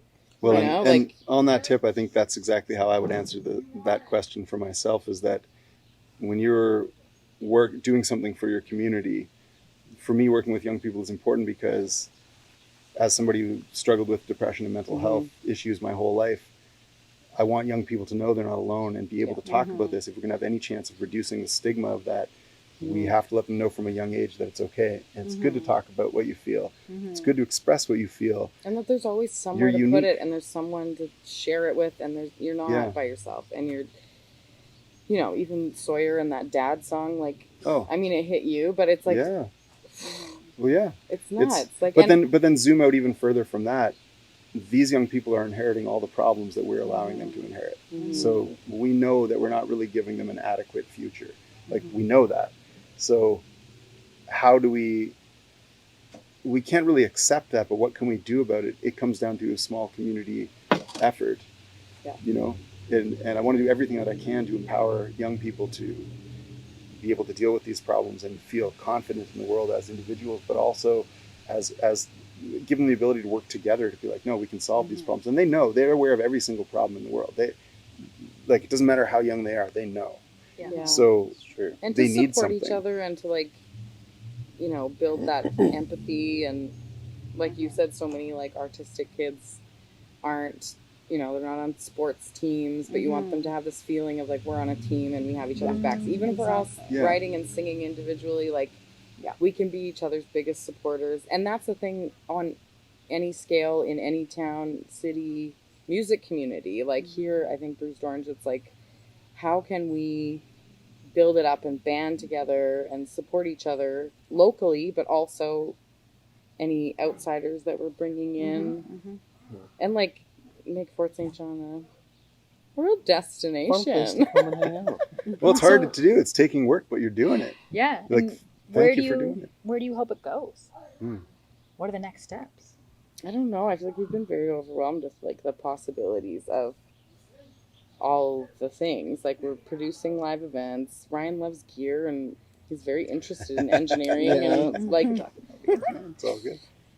I think it's just more trying to get everybody that we're close to more together to experience shows and music all the way down, like you said, Danny and Prince George, and getting, Northern BC more just like connected in general. yeah, building Yeah. those It's like not- bridges. It's Fort Yeah. St. John, but it's also Dawson Creek, and it's also Yeah. Winnell, And I think anywhere we can. That art center in Taylor there, Yeah. beautiful space. in Mhm. like the Anywhere where- post-COVID times, it's just like I think a lot of us musicians and artsy folks had this like very high hope that when we were allowed to enjoy arts and culture again, people would really like, oh, we took it for granted before. Mm. I don't know. Like, I mean, I've only toured a little bit in the last year, not like I used to, because I'm trying to find a new normal and boundaries and take care of myself. But it's like, I don't know. I just don't. Yeah. I don't know. Tricky. Well, I think you're making a big difference. And I do think that, a lot of times people will come to the West and be like, we'll play Vancouver. Maybe if we're going to get really crazy, we'll come to the island and we'll play Victoria. Yeah. But nobody really ventures too far afield, whether they're coming up from the States or coming up from Yeah. Eastern Canada. Like there's, if you can help establish a bit of a network, it's a win-win situation. Like it's, And I think in BC particularly, like we can look at it and be like, okay, Prince George, that's 5 hours. We've got Danny Bell, Madloon Entertainment Production, Madloon Entertainment. I don't know what his handle is, but he's doing great stuff there. And then like yeah, he is. a couple buddies in Williams Lake. Williams Yeah. Lake just started a great Music in the Park series, and they've been Okay. trying to cultivate a scene there for a long time. Where you kind of think like, oh, it's Vancouver and that's it. And it's like, well, no, there's Kamloops. Can I ask, like, does Try harder, Kamloops. well, so we have friends on Salt Spring that got good funding last year and did not get the funding this year. Do you run into funding issues? How do you support this? Where does the funding come from to do this? Yeah, I mean, I guess before we were officially Bruised Orange, we were like, we're gonna build it, we're gonna make it happen. We just We made need, it happen. you know, We were fortunate where we had a cafe in town that let us use their space to put on shows. Okay. She kept her business open, in the evenings so that we could put on a concert, sold tickets, they made food, and Nice. we had some really amazing shows there. There was definitely shows where we were sending out emails, kind of being like, "Oh, hey, if you didn't know this is going on, buy a ticket." Texting people, personally texting and guilt texting tripping people to let people. Yeah, but for the most part, though, it was fairly successful. And anybody that was there really enjoyed it. But that was like, I don't know, that was pre-COVID, pre-Bruised Orange. That's where we started. That's Yeah. kind of what got us going, and then post-pandemic, it was just getting right back into it. Like And last year, we just As soon as proposed we it to could- the city yeah. and said, like, we want to do this and we can kind of just, like, work with whatever budget you have. And we made it happen. And then this year, like last fall, I was able to apply for funding through Creative BC and we got some money from them. So then in our bid to the city, I was able to be like, okay, it's going to cost this much, but Creative BC gave us this much. So you just got to top it up. And I think the city is very open to, like, working it into a budget year after year. I think it's like the first year. well, was, they like, want really- they definitely want arts and culture. They want people to perform and be able to go out and see yeah. music or even movies in the park. They put on movies, or they want cool. families and they want people out and about and enjoying. They've done incredible things to the parks around here. Years ago, the parks were just run down and there was no walking trails. There was not much. In the last probably They've five, upgraded. 5-ish years. There's walking paths all around the community. That's awesome. There's They've brand new upgraded, like, parks. playgrounds There's and ice rinks. playgrounds. and There's fun. places for like boot camps for working out. You show up at 5 a.m. like crazy people, and they have these boot camp playground type things where they do. Okay. A bunch of people show up for exercise. So Yeah. you know they've done a lot of Nice. amazing things outside Okay. of music Yeah. for community. Let's see. Around But it all Cool. ties together. But it all Yeah. does well, tie and together. just, I mean, everything from like the downtown construction you guys experience, like just trying to make our city more attractive, more walkable, more culturally diverse. Yeah. You look at like healthcare here, not to get political, but like it's very hard to. Why would a doctor and his family want to move here when there's nothing like arts and culture? Right. It's so I see. starved Right. and like not that That's a good doctors are point. the only people who appreciate arts and culture, but like Yeah. Well, it's a good point, though. it all Yeah. feeds into each other, and I Yeah. think Bruised Orange, we're just trying to build that community and support it where we can. I don't like, yeah. Well, on that, like, what right now? What do you love the most about Fort St. John? It's summer.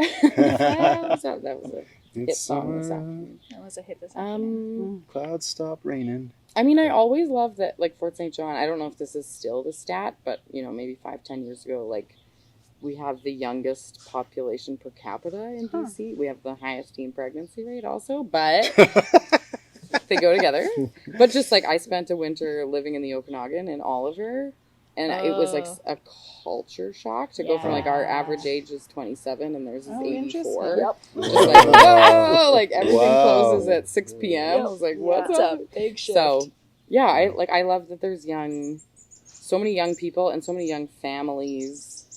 Like, the Music in the Park is a great example of people just showing up week after week with their kids and a picnic dinner and If the kids want to run across the park to go run through the water in the water awesome. park and yeah. get drenched, they can, and then come back and listen to someone sing a song, and then you know maybe there's a picnic happening where they can grab some KFC. Yeah. So you've got Rose Prairie Romance, you've got Naomi Jane Shore, you've got all these great artists that here. Like, what are the sounds of Fort St. John? What does it sound like up here? You know, like Adam Wynn is very similar to you. He's just a singer-songwriter. He writes, you know, folk songs. Uh-huh. Yeah. Plays acoustic guitar. Larissa Sings from Scriven. the heart. Larissa. Yeah. You know, same thing.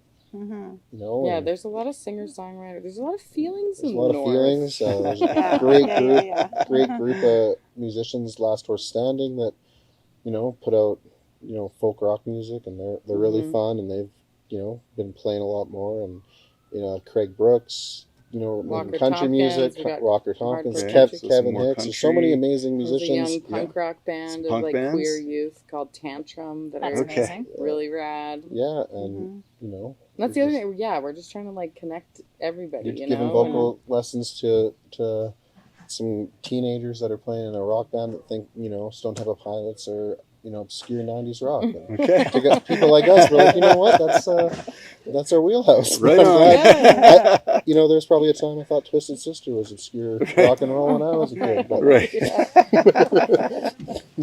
Oh, That's a good point. Yeah. that's amazing. There's so much talent here.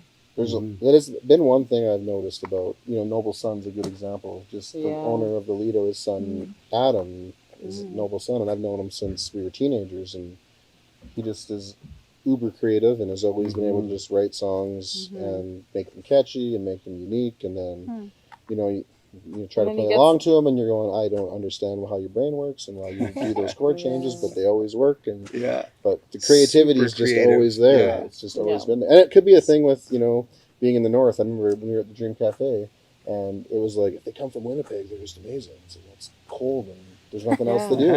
Edmonton, time same to thing. think. It's kind of just these musicians just Funny. get stuck away in the winter, and then they create Right. amazing things. And, Right. and they come out and they tour it and they play it, and people So- need to experience it. Awesome.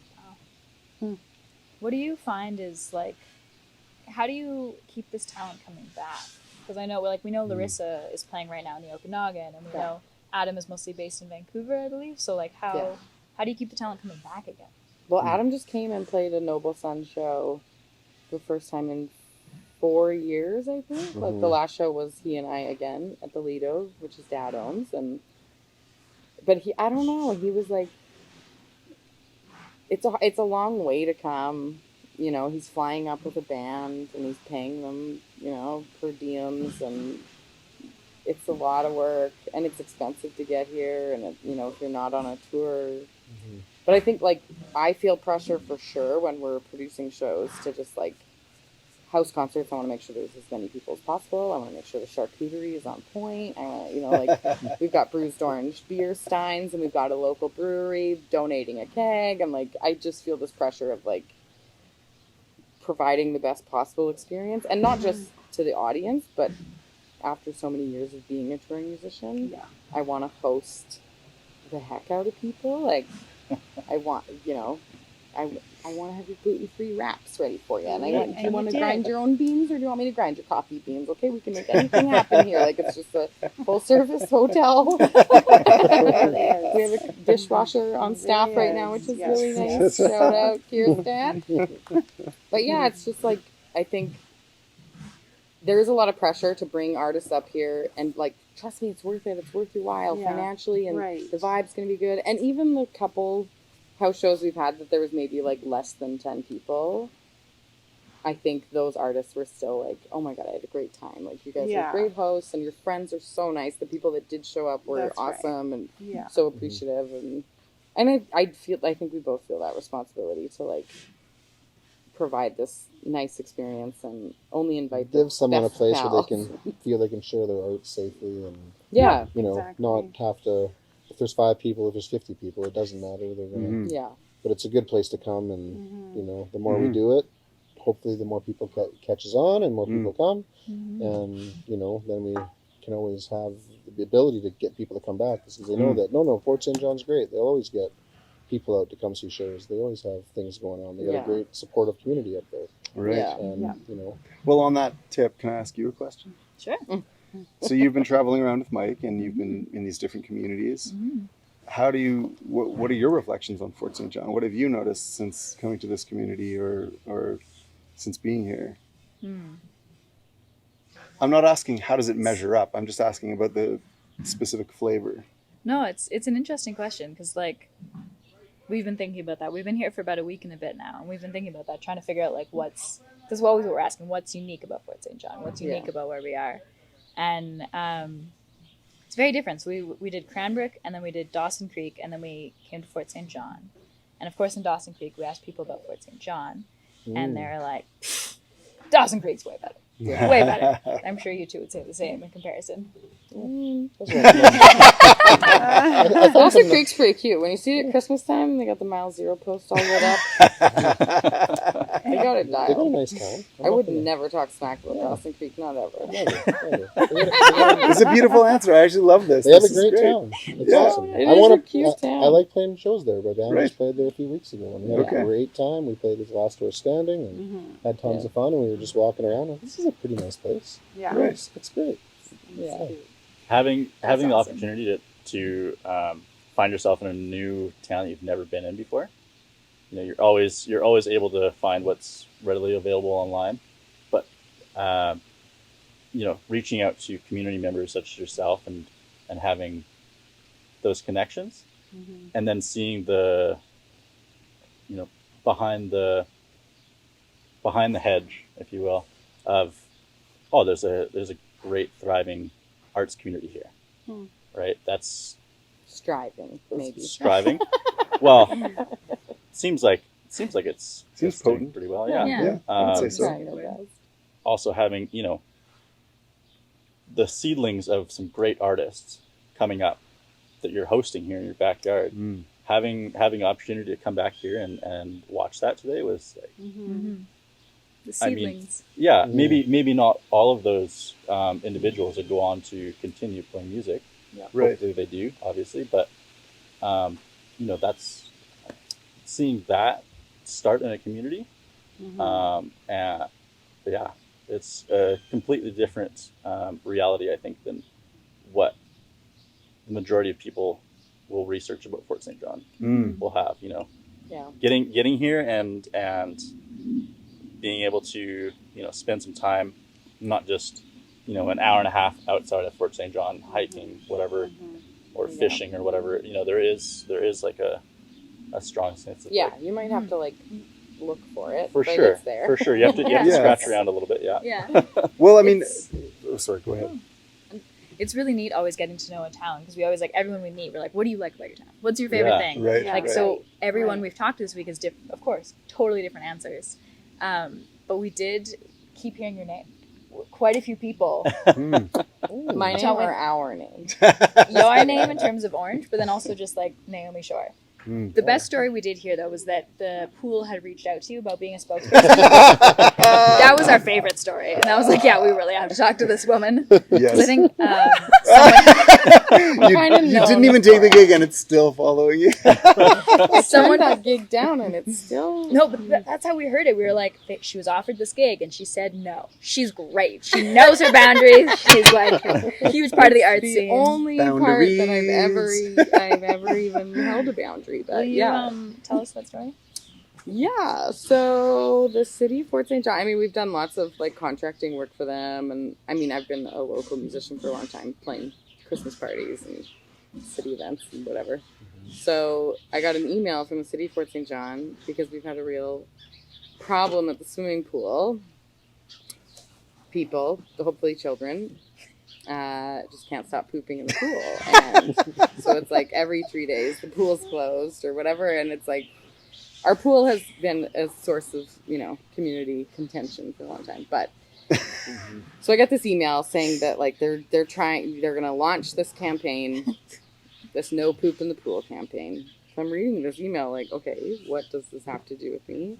And then they're like, we're going to do this campaign and we just think you would be the perfect face and voice of don't poop in the pool. And Totally, I see it. I think they said, I'm pretty sure the words were like, it feels really on brand for you. And I was like, thank you. Like, and They have complete faith you've never pooped in a pool. I'm assuming it's because I can be like funny and silly and, self-deprecating. So like, okay, she could pull it off.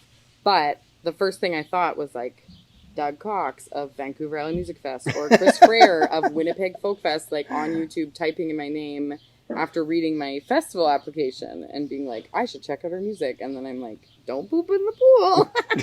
So I just said, I said, can you send me the script? And I read the script and I was like, is this worth my whole internet reputation? Like, I just can't. I love that you considered it though. I was like, who knows who's writing the script? What if it's like Might be genius. Yeah, never next say level, no till you've got the whole hilarious. story. Yeah, I wish so you had been given the opportunity to write it though. That would have made a difference. If I could write it and you could be the face of it. Yeah, Would you have Corin said Fox yes? here, don't Probably. Probably. He doesn't turn down work very often. Well, it's just like, I'm thinking about the sign and just how the L flickers and goes out. And people in Fort St. John's It's misunderstand. really big Ooh. He already has a hit, Sewage Lagoon, which is about It's a hit. the sewage lagoon in Cumberland. So It's on brand for me it's too. on brand. Yeah. Can I tell you why It's I more think on it was brand. sort of on brand for you? Why they thought... Yes. I think the temptation is to think like, oh, it's Naomi Shore, she's self-deprecating.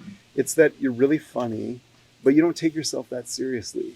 And so it was actually a bit of a compliment and a nod to that, well, Naomi could do that. Like, who else could do this? She is a person who could Who do it else and be could pull it off? sassy and funny. And obviously... I mean, I was like, oh yeah, okay. Yeah, if I wasn't currently like, if I hadn't just released a new album and was trying to like keep my music, my Called folk music stability. career About- afloat. No pun intended, but I think Could've been little. yeah, I just was like, I don't know if there's enough money in the world to be Yeah, what would poop it have taken? adjacent on the algorithms, like Yeah. you type That's in right. Naomi Shore and it's like boop. And I think that video would have more views than any video I've ever made. So I would have viewed it a lot of times, I Yeah. guarantee you.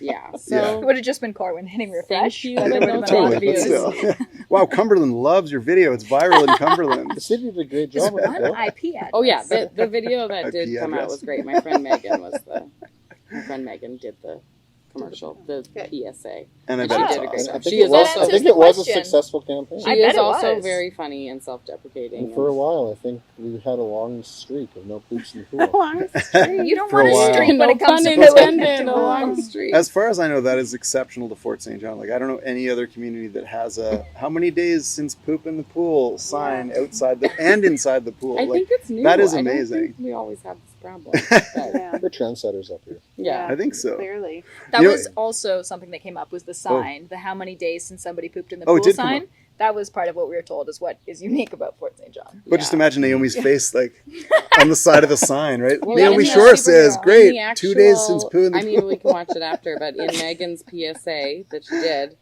she's like standing, you know, like close to the camera, whatever that's called, and Close to the camera. yeah, okay, foreground something. She's Yep. there talking about it, and then in the background, there's a pool attendee, like with a big long scooper. And a massive coiler. Oh, yeah. Nice. Yeah. That's pretty awesome. It was they were, you know, they thought They did good. They thought through it. This is how you're reconfiguring the impression of Fort St. John from afar.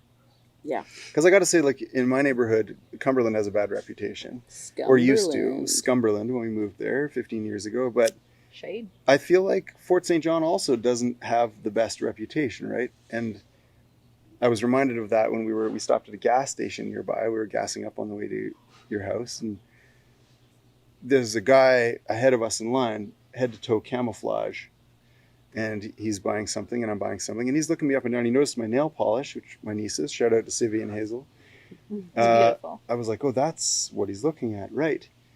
Okay, so my impulse is like, well, I should just let him be him and let me be me and leave it at that. But I was like, no, this is the sort of reputation of like, don't wear nail polish. If you're a dude in Fort St. John, you probably don't want to do that. So I was just like, oh, hey, how's it going? And he's like, good. Where are you coming from? I was like, oh, we're just coming from the Smithers Festival. He's like, oh yeah, was it good? Like 10,000 people or what? And I was like, I don't know. It was really fun. Where are you off to? He's like, oh, I'm going out to camp. And it's like, right, we can just chat. That's the kind of thing that, like, you know, people don't have to be afraid to come up here. It's really friendly. Come to Fort St. John. It's really fun. Call You Bruce Orange. You can crap in their pool. No, just kidding. Don't crap in their pool. Don't ruin the sign. Yeah, that was really interesting to us as well, because coming up here, we have a friend who grew up here and then moved away. Yeah. And her first question was like, why? Why are you would going? go Right. there? And like, we're like, well, it looks really, really interesting. Like there's like, and I don't know, neither of us are people to really like judge a book by its cover, so to speak. We're like, well, we don't know. We don't know anything about Fort St. John, good or bad. We've never been there before. Gotta go So there. let's go find out. Yeah, let's go. And I will say, like, everyone in small towns often talks about community, wherever it is, but we've never spoken with so many people in Fort St. John that really praise their community. Like, that was really... That's all we have. No, I'm just kidding.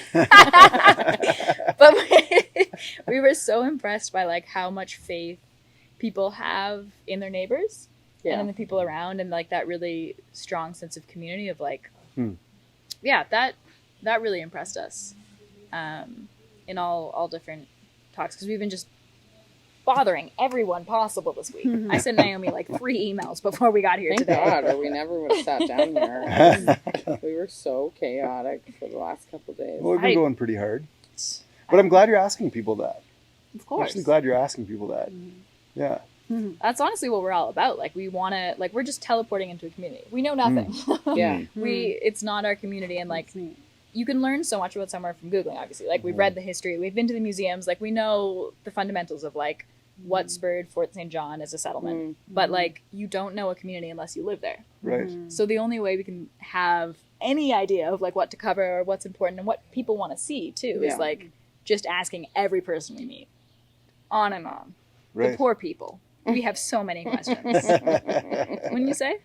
Absolutely, yeah. Coming from a small community myself, like if you Google where I'm from, like, there's a bit of news, but then you It's a lot of you news. get well, just as an example, but you get there and you start exploring and you start meeting locals, and that's really when you start, getting involved and seeing, like I said, behind the hedge, and like seeing the better bits of it, right? Because there's always headlines and whatnot, but Yeah.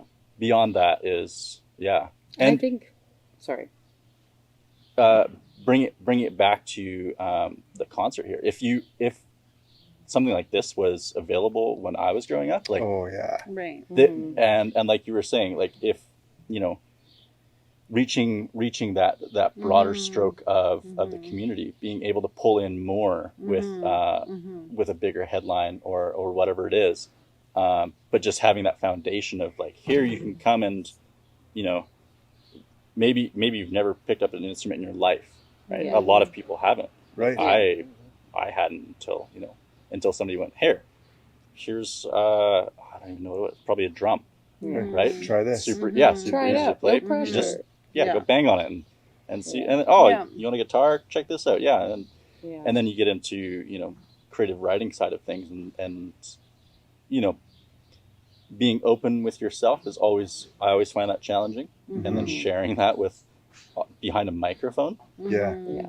But even storytelling, Oh, even this. building Yeah. community. Yeah. You know, Yeah. you're Oh, yeah. on camera. You're like and then like those songwriters today, those kids, like watching Sawyer take a speech that she wrote for school, Yeah. and then, you know, at the very beginning of our workshop, she's like, I kind of want to use this.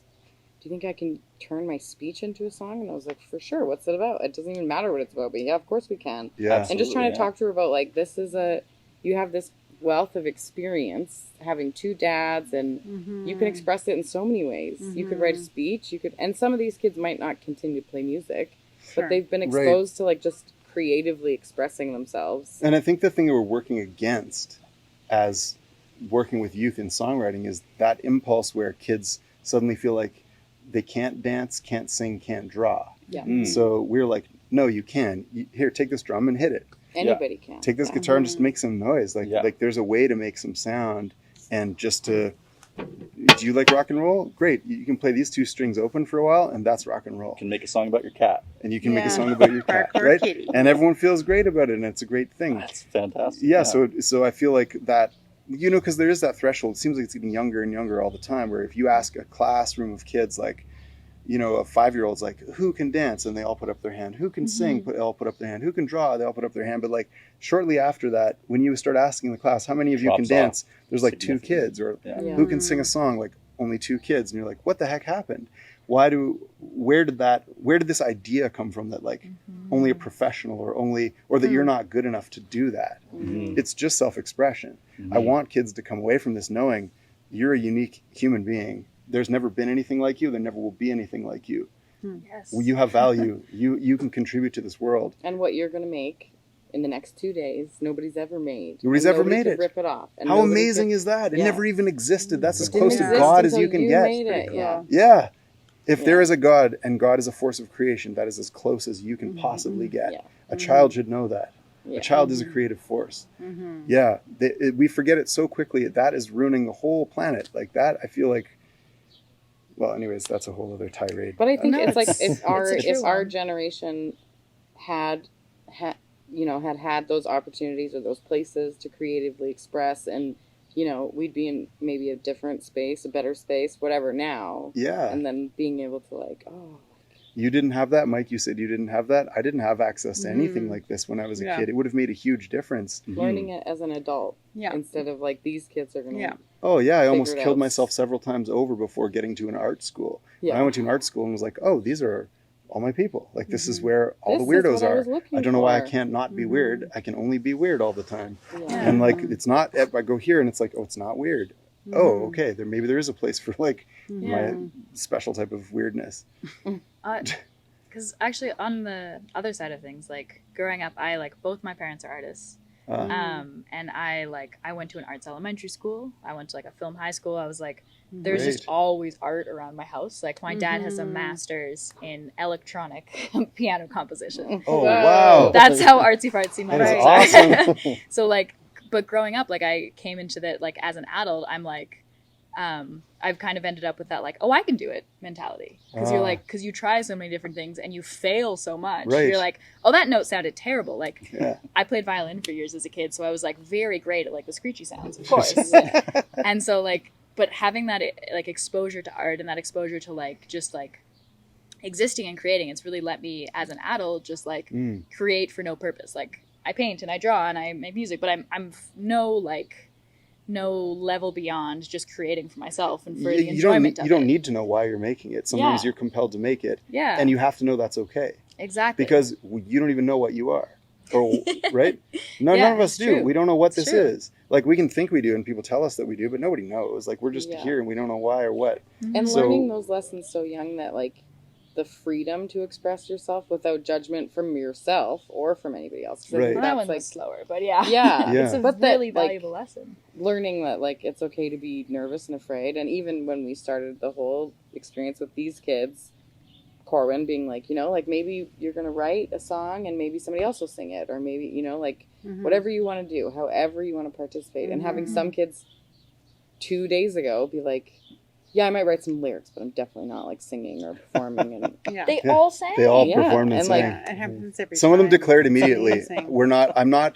I may not write anything, but I might write something, but I'm definitely not recording it, and I'm definitely not performing Yeah. it. Yeah. Every Very- single one of them sang and got it recorded. yeah. That's It's a very amazing. And they were all man. so proud of themselves and Uh-huh. just so sure of what they were doing. Like Yeah. I was so nervous today, and like just like and I'm just nervous that they're going to be nervous because they shouldn't be, because they're incredible. They're like, "Whoa," like it's just so. Avery, our opening performer. Hey, are you nervous? No. How come? I'm just gonna sing my song. That's what she said. I talked to her mom after, and I Okay. was like, we were building the lineup last night of who's going to go first and what order the kids should go in, and we both were like, Avery she'll be jazzed to go first. She's happy to. She doesn't care. She'll break the ice. She doesn't. You know, like Rock she's solid. so That's sure of amazing. everything. I'm just like, oh man. I love the way you two set it up. Like in your opening statement, like your welcome at the beginning, you were like, we might have some rewind moments. You know, Yeah. these are new songs. We made them in 8 hours, which is remarkable for anyone, I've especially never those under played a 15. song for someone that's 8 hours old. That's Never. amazing. Mhm. And like, but you set it up. You're like, everything in them is supposed to be there. It's intentional. We created these songs and we want every piece in them, but they're new. Mhm. We might have moments. We might have to rewind. Yeah. And it was just such a graceful way to really like bring everyone kind of to where the songs were at. Right. You know, like it really set expectations for everyone. And I think, not that any of your kids seemed nervous, but it really, I think, if you were a performer, it would really help for that. Like, okay, Yeah. there's a word I can call. There's a safety word. If I need Yeah. a rewind, Yeah. I've got to rewind. Yeah. Right. Take the Right. pressure love off the that. kids and also Mhm. inform the audience. I mean, it's all their family. Yeah. They're not, you know, they're pretty. They're gonna get a huge. They're pretty cheer. forgiving, Yeah. but like, just like that, we're all, you know, the audience should feel just as vulnerable as these kids. It's like, and it's important that they're sharing it with you and that you were invited to hear this. In the Yeah. early years, I often had parents come up and say something about, well, I wanted her to do this, or I wanted them to do that, or like, I was kind of hoping for this and that. That's why I say now, every single time, imagine that you just wrote a song 3 hours ago and you're going to get up there and you have the courage, any of you, get up and have the courage to sing this for a backyard or a room full of people that you may or may not know. The narrative Like, changes really fast. It changes it Yeah. immediately because it's like, oh, right, that's what these young people just did. Yeah. It's really, really fresh. Some of the Yeah. folks finished their song yesterday at 4 p.m. Yeah. exactly. They've had That's 1 hour to amazing. practice it, and then we warmed up on it this morning, and then they performed it for their friends and family. That takes a lot of guts. It takes a lot of guts to go up there and do that.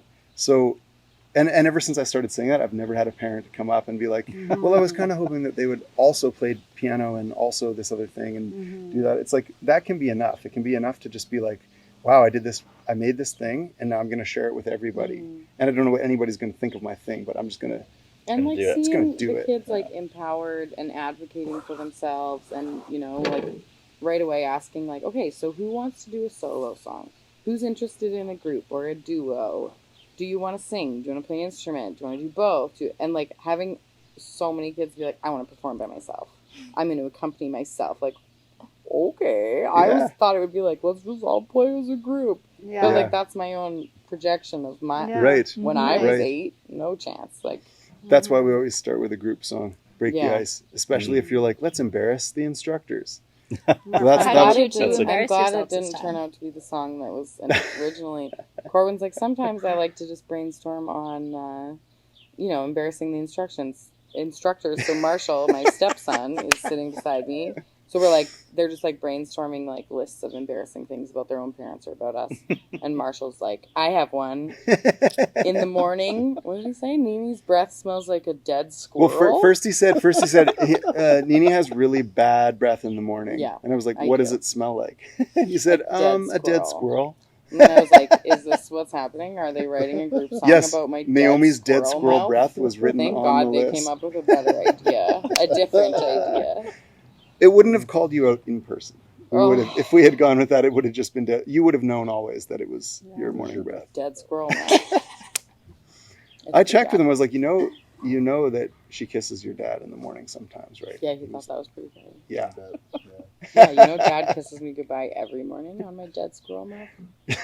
What do you say? True love. And he just was like, Ugh. How old is he? 7.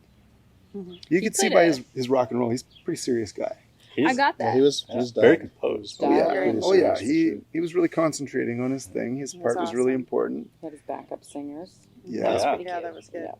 Yeah, that was good. One thing I seen that was pretty cool were when the kids were getting their freezies after, the kids that were just in the audience were telling all the other kids, "Hey, good job. That was a really good job." cute. Yeah. If it was siblings or what it was, I didn't Oh, really that's know, but I cute. noticed multiple children being like Yeah. telling Oh, other that's kids, great. job. That was great." And I Yes. had a Seeing bunch of that. parents come up and be like, everybody, they're all talking about next year. We better do it again next year. Yeah. But yeah, we're going This to have to is do what 5 happens. days next year. Yeah. Yeah. That's Yeah. amazing. That And is awesome. we like chase down every one of those kids. Yeah. Try and find an uncreepy way as a stranger to chase down an 11-year-old to get their mom to sign a form. But we talked them all, and every kid was so proud. Oh, Like yeah. you could see it on all of their faces. Like I talked to, I don't remember her name now, but the girl that did the dad song, Oh, yeah. Sawyer, and just like I was like, "Are you proud?" And she's like, "Yes." Like there was like, and that was across the board with every kid I talked to. It was like because I would ask them and ask their parent if they could be in the show. And like I would ask the kid first, and they'd be like, "Yeah," like they'd be so into it, Oh, yeah, I wanna so be on proud, TV. yeah. And like you could I see didn't it. tell them you guys were coming. I was like, oh yeah, if you don't want your kids visually like filmed, you know, let me know. Explains a lot of really shocked looks when I chased down some folks with Yeah. strollers, but that's okay. Strollers slowed them down. It worked out. Yeah. But it was really neat to see how proud those kids were of the work they did. With you two. Yeah. That's incredibly We all gratifying. got some core Yeah. memories. Yeah. Core memories. Locked. Definitely. Locked and loaded. Yeah. Yeah. Yeah. I like to think that it's, you know, like you were saying, like if I'd had that opportunity, I would have gone through less hard times in a way, just because of the nature of how I was and how my brothers are. And it would have, I like to think we're doing helpful work in some way. Well, just like that, Yeah. another tool in your toolbox. Just like Yeah. coping skills. It's Mhm. so hard to like Life is hard. being a human person is tricky. It's really Yeah. tricky. And I really Yeah. think the more kids are exposed to in terms of like different places and cultures, but also just different activities, like chances to play music, chances Yeah. to hear music, chances to Sure. play games. Like Right. I think it really, I mean, you all are all parents, you know much more about this than me, but you really see it as they grow up, just the Oh, yes. how much it helps round someone out. Yeah. Like you're doing a lot of Definitely. good in that Yeah. work you guys do. Yeah. And it's also a huge facet of our society. Like, I can't say I know anyone that doesn't listen to music, right? Yeah. Everyone has, some form of music they listen to, Right. whether it's recorded or live. You know, some people maybe haven't been to a show before, but they've, Yeah. everyone has a Right. bit of a sense of rhythm, and being able to encourage that from a young age is, And that you don't have to be good at it. yeah, You no. know? Like it's like You start, Yeah. to like anything. participate, Like, you don't Mhm. you know, like I've been teaching vocal lessons the last couple of years, and there's so many adults or teens, like older teens, that come to vocal lessons, and they're like, like I think I can sing, I think I have a pretty good voice, but I'm just like, and like so much of it is like your nerves, your Absolutely. own, you're getting in your own way, Yeah. and I think like most people can sing. It's just like you get so hung up on when you turn 7 and all of a sudden you're like, That's and not it's cool so weird anymore. because I don't think Yeah. other cultures are that way. Like, if, like in cultures where singing at home and in Mm. community is such a big part of everything. Like, it's it's Well, weird. I think it's related to our culture's lack of ability to feel like I can do something yeah, is related to our lack of association with death. We don't have a relationship with death. yeah, And so, and I do think that those things are related because one is an acknowledgement of our life. It's your declaration of your existence. Yeah. So your internal world, if you can externalize that in some way, it's like a declaration of your existence. and when you die, like our Western culture doesn't really have much of a relationship with that. We don't know how to deal with it. You know, religion is falling by the wayside for good or bad reasons, but we just don't have that relationship anymore. And it's significant because we are alive while we're alive, and then we are going to die. That is a thing. That ends up being the stuff we talk about when we're talking about writing our songs. We do talk about having two dads, but we also talk about, like, what does it mean to be alive? Like, some kids are religious, some kids are not. What does it mean to die? What does it mean to, you might write a song about a pet that died that you had, and you feel really sad about that. Next kid might write a song about a pet that died, and they think it's funny. Yeah. And how can it be both? It can be both. You know, so it's like a way of kind of filling a void, and even the performance aspect too. It's a way of filling the void of, like, you know, we used to gather and sing together as humans more, or drum together, or like be together in this way. Well, this is a way of coming together. It's young people bringing us together for that reason and making themselves really vulnerable and being super honest. That's when you hear like a 7-year-old singing about, like, I'm good, I'm kind, I'm confident, man, it really, like, as an adult with all the twistedness in our minds, like self-esteem issues. as like a 46-year-old human, like, it really becomes really profound in that moment, and then it makes you cry. Or whatever, it makes you feel joyous. And that was the thing at the youth songwriting showcase in Penticton. Like, I think the one that got me was like a handful of 10, 11-year-old girls playing ukuleles, and the opening line of their song was, I used to hate my body. And they're 11. And I was just like, oh. And I'm happy for them that they're, like, expressing it. And they're saying used to, and they're only 11, and that's incredible. But, like, so few years before 11. But also, it makes me sad for them. It makes me sad for me. It makes me sad for our entire culture and society. Like, it's just, like, it's so heavy. And, like, as an adult, you know, having therapists tell me all the time, they're like, well, Naomi, you said you expressed yourself through song. You should write some songs. You got to get through this. I'm like, I can't. There's too many feelings. They're too big. I can't nail them down. Give these kids 4 hours and, like, boom. Shed. Like, they just shed it off like a second skin. It's, like, wild. Yeah, it's wild to witness it sometimes. Yeah. Yeah, there was not last year in Penticton, but the year before, there was a conversation that I had with 3 13-year-old girls. One of them was writing a song about being followed home at night. And it was kind of like, I don't want you to touch me. I don't want you to touch my hair that way. I had to stop her and be like, okay, I need to know what this song is about. Can we discuss this? And it was about a guy in one of their classes. They all knew this guy. He had touched all of them in individual different moments, not in a sexual way, but had physically still touched them in a way that they did not feel comfortable with. Yeah. The conversation went from there. It started out like, okay, I like this song a lot. If we're going to say that, we may need to do a preamble. Like, you may need to discuss before we perform it what the song is about, where it comes from, kind of a trigger warning thing, right? Because as it turns out, not only them, but everyone in the class had had experiences like this.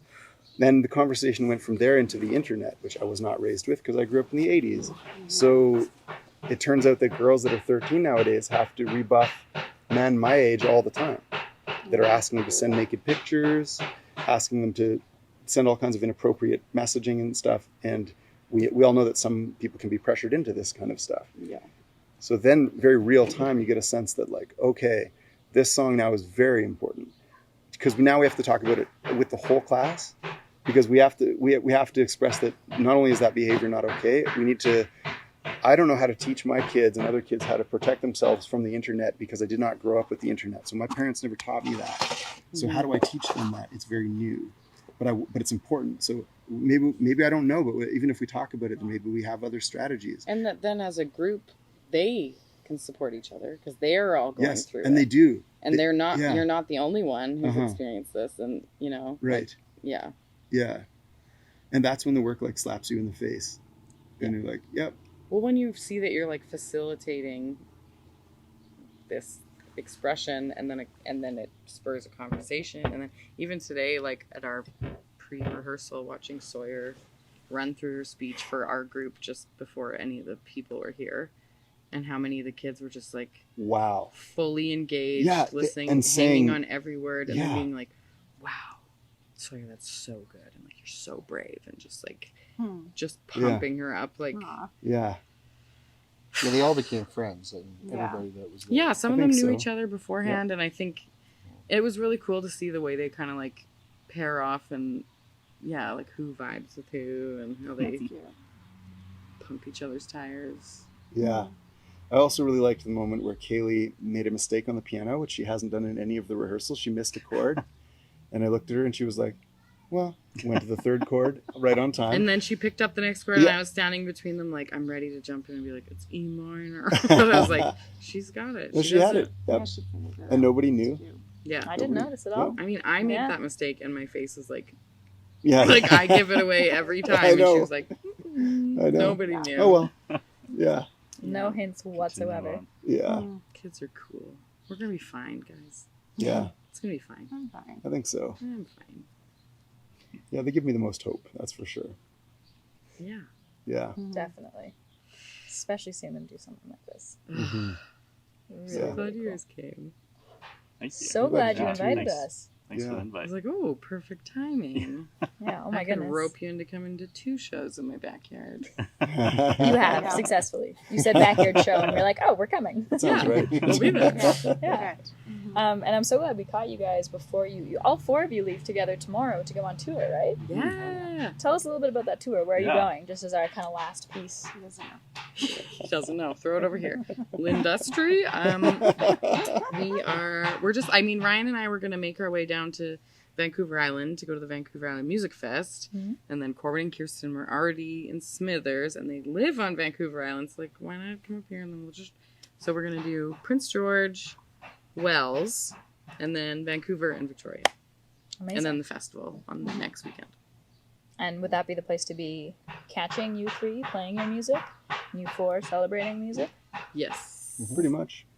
All those places. I think they're very small, house concert, intimate Yeah. kind of vibes. Awesome. Yeah. It's gonna be Amazing. Well, unless there's any last words from you 4, Probably, but. anything to add? Well, just thanks for doing the work that you're both Yeah. doing. Mhm. Coming to Yeah. our town. Thanks for caring about our town. Or That's right. trying to. Oh, we care very much. We're Now really you- happy to be here. You care now. And thank you both for hosting us and for Oh, anytime. developing the community here. Thanks for and spending time in our town. Thanks for helping develop the community. Yeah, that's Yeah. We'll do more. Lending your talents. It's too much, way too much. It's so much, my brain is mush. It's too much, way too much. It's so much that I can't crush. Please just stop, it feels wrong. You're my sibling, not my mom. Too much Boston and not enough fun. Too much rain and not enough sun. It's too much, way too much. It's so much, my brain is mush. It's too much, way too much. It's so much that I can't crush. To my ship, he smiles wide. I fall trees. I ride bikes. I fall trees. I ride bikes. I break hearts. I fall trees. I ride bikes. I break hearts.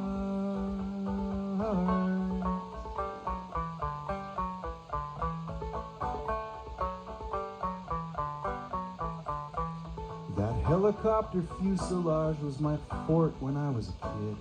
I love to fly in tiny planes, but usually I puke. There's a trailer stacked with trailers like a rusty pyramid. And over there's an RV that I just got back from Luke. Luke was sitting drinking on the gunship's starboard side. Should have made the NHL, but broke my back instead. Topping giant trees will pay, but many men have died. After the accident, I mostly dreamed of falling in my bed. He grabs a beer, tattoos ripple, broke it twice, still not crippled. Falling from that high, I should be dead. I fall trees, I ride bikes. I fall trees, I ride bikes, I break hearts. I fall trees, I ride bikes, I break hearts. I fall trees, I ride bikes, I break hearts. Hello, Hello, everyone, and welcome back to Dusty Tracks BC.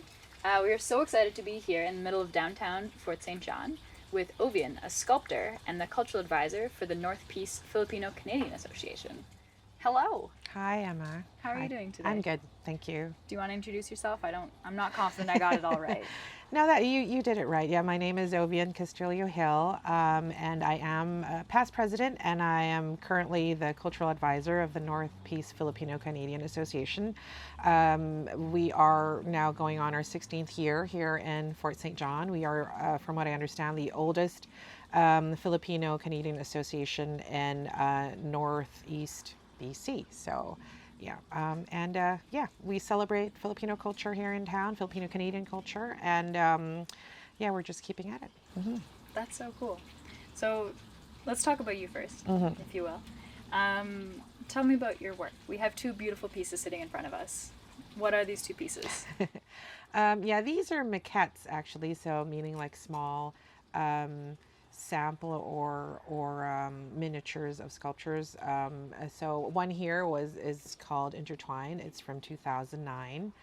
And there is a large-scale version of this, which is about 4 feet by 3 feet in Manila, Philippines. So it's quite big. Yeah, it's in marble. And this other piece here is called, it's like a Filipino-Canadian Friendship Monument. It's a concept. It's called also, its subname is Traversing the 180th Meridian. It's, like I said, a Filipino-Canadian Friendship Monument that I hope to build someday. So this is my concept that I've made into 3-dimensional form so that I could share my idea in a more concrete manner. Yeah. Mm-hmm. Very neat. So tell me about that. How did you come about creating this maquette? Yeah, maquette. Yeah. For this maquette, this is made out of brass, and the intent is for this portion to be in stainless steel when it's built in full size. But this brass is acid treated and sanded, so that's why you'll see 2 different kind of patinas on it. Like there's a patina that we use acids to hasten the oxidation process. That's why you're getting kind of that old kind of antique look to it. And then I do have some sanded portions on my sculpture as well, so thereby you're seeing contrast. But these elements, I mean, the kind of work that I do is often representational. I mean, I do have some realist ones as well, but the representation of these, like obviously there's some kind of like chain link appearances, and this is to depict the connection between the Filipino Canadians to the home country, and likewise there are also some Canadians who live in the Philippines, and basically this is like an ongoing connection and conversation between the 2 countries and the people who live in the 2 countries who have relationships with each other. So that is the depiction of this sculpture, and like I said, someday I hope for it to be built, because to date, from what I understand, the Filipino community all over Canada, there isn't one yet that is representing the relationship of basically representing the very unique Filipino Canadian culture. There might be some sculptures that are presenting, for instance, that I know of Filipino heroes like Jose Rizal. Like I believe they have it. They have one in Airdrie and Alberta, and I believe there's also one in Greater Toronto area. But there isn't anything that is really dedicated to us, to the Filipino Canadians who are actually here in Canada, and I think it's about time for us to have one. Mm-hmm. I would completely agree. Yeah. But at the risk of an ignorant question, what's important about symbolizing that relationship? I think as a Filipino Canadian, I think, well, first of all, we have had a long history, Filipinos, I mean, of living in Canada, contributing in Canada, moving here. Here in Fort St. John, it might be something that we might be able to talk about it more in detail later, but I did have a chance to interview for a documentary series some of the older immigrants to Fort St. John, and some of the diaspora to Canada happened like in the late 60s and the early 70s. So I think it's very important for us to have something physical that we can see, that we can acknowledge that is ours, and that is recognizing our contributions to Canada, our contributions to, and not only culturally, but also to the economy of the country. And there are many locales, for instance, that there are services that are not provided by the local population, and that's the reason why foreign workers, for instance, are hired from the Philippines, for example, which is my home country. And so, in other words, beyond economics, we are providing service. Like, if you're talking of the caregivers all over the country of Canada, I mean, these are not just like any jobs; they're very intimate jobs that are being conducted by Filipino Canadians. So, in other words, there's a lot of contribution that I think collectively, we'd like to see us be recognized for, and be appreciated, I suppose. And just for us to see something that is ours, I think just that representation can bring so much joy, especially if you're in what used to be a foreign land. So I think that there's a lot of value to having something like this that could represent the journey. And the journey and the effort and the current state of the relationship of the two countries and the people. Thank you for spelling it out so clearly. I know it's kind of a rudimentary question. Like, obviously, we need to acknowledge everyone who lives here, right, in really significant ways. But I really love spelling things out and being really. Well, I mean, I think one of the, I had thought of this prior, but just to kind of affirm that notion is, like, the Filipino, like the NP Philcan, were members of the Fort St. John Arts Council, and they have these display cabinets at the airport here in Fort St. John. And there was one month of June, which is Filipino Heritage Month, a few years, maybe 4 or 5 years ago, that we were assigned that display cabinet. So the Philcan, we filled it up with Filipino items, like little jeepneys, fabrics, inlaid boxes, things that come from our culture to celebrate Filipino Heritage Month. And I found out that there were some Filipino Canadians who had flown in to the airport, and flown, also the ones who have flown out of the airport from neighboring cities or towns like Dawson Creek. And they were so elated to see this display cabinet of Filipino items, and to the point that they were telling me, somebody, it might be an exaggeration, but like somebody was almost in tears because they were very touched by the idea that like, oh my God, I didn't, they just felt like there's a little bit of home in this new place kind of situation. And in my head, I was thinking, and that was just a display cabinet. I mean, that's not even something constant. That's not like a public art that is, there in perpetua for everyone to see. That was just something that we had there for a month. So imagine, I was thinking what kind of joy it would bring to people, to Filipino Canadians who are now living here in Canada, to find something of their own and something that they can claim. So to your point, it is just to nail that, to pound that nail. And it is, I think, important to have something visual. And also, it's not just for us who have moved to Canada, but the children we are raising, in the future, like our grandchildren and, 20, 30, 40, 50 years from now of Filipino heritage. I think it would be great for them to have that kind of association that, I don't feel foreign in the land of Canada. Look, there's something there that speaks of my heritage. So, I think it's belated, but I mean, if it can happen in my generation, I'd be happy. If I'm the one to make it, I'd be even happier.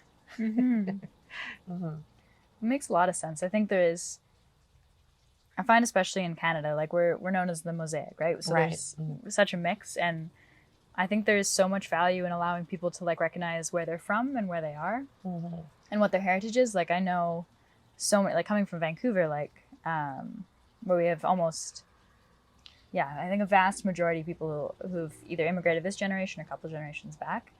And like, I know for myself personally, like trying to understand my heritage versus trying to understand how I grew up versus trying to understand what like my parents, and there's just so many different pieces to it, and having those like symbols, those art pieces or stories or just different ways to connect to your heritage, I think are so valuable. Yeah. So valuable. Well, I think I run on the premise that you can only be happy with acceptance of ultimately who you are, your personal truths. And if you happen to be of a combined culture, I think negating any aspect of that won't do you any favors. I think if there's beauty and acceptance of your truth. So, and for many of us who have come from the Philippines, there is that part of our truth that we need to acknowledge. So, yeah. So I'm still on board with that notion, and I think it's a worthy cause anyway for me personally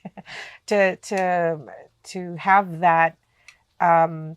For other Filipino Canadians, or have things for other Filipino Canadians to see and think of as their anchor for that part of their culture. Yeah.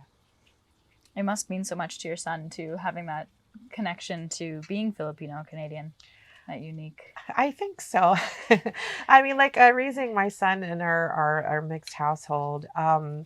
Yeah, it's funny. Like he'll say things like, "If I feel cold," he says, "Mom, you're being Filipino," or like because the winters here can be really cold. Or if I feel like if it's cold but I feel warm, he's like, "Mom, you're being Canadian." So yeah, it's I'm really happy with the way my son is growing up. I mean, he's fortunate, I think, because prior to the pandemic and when my father was alive, we used to go home to the Philippines to see family every year That's amazing. and we weren't able to do that obviously when we couldn't travel, but so he's very well connected to his Filipino roots, and also I guess by default because I'm very active with PhilCan. So and we do have efforts like that as well. I'm like with PhilCan, since I've mentioned it just recently, we had a number of programs when we celebrated Filipino Heritage Month, and one of them was to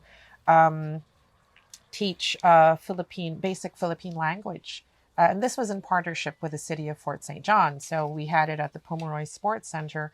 But, it's also like, for instance, for the other Filipino Canadian children that are born and raised here who are not able to communicate, say, with their grandparents or their cousins. So then we're kind of like looking at those angles on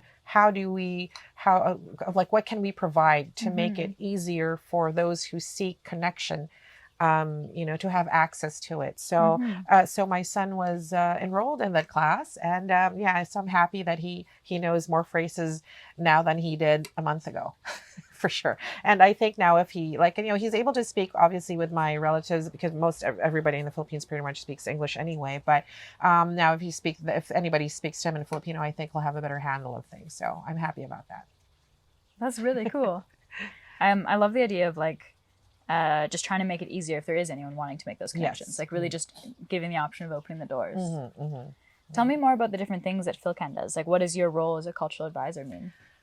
Well, I mean, the truth is, PhilCan it's a big and growing organization, and my role has changed through the years. But now as a cultural advisor, it's kind of like because the thing is, I often plan the cultural activities. Like for instance, I am curating an annual art show called Exitu, and this is primarily for the Filipino Canadian creatives here in Fort St. John.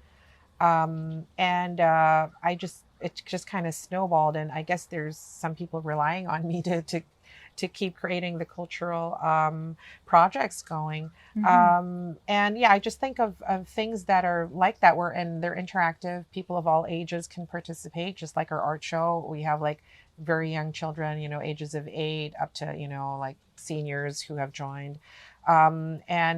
It's coming up with these activities that can bring the community together. So we have that. And then we've had events that are just strictly for seniors, because, a lot of Filipino immigrants, they might invite their parents to come visit, and they have this thing called a super visa, and the parents and grandparents of permanent residents or even citizens can just have these visas and it's convenient for the parents or grandparents to come visit. And you assume the parents and grandparents are quite older.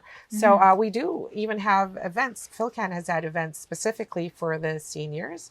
And we also have events like this for the children. It's really geared for them. So we just try to think of I try to think of cultural activities along with the other members of PhilCan, wherein we can come together, celebrate our culture, and have something for different various age groups to do.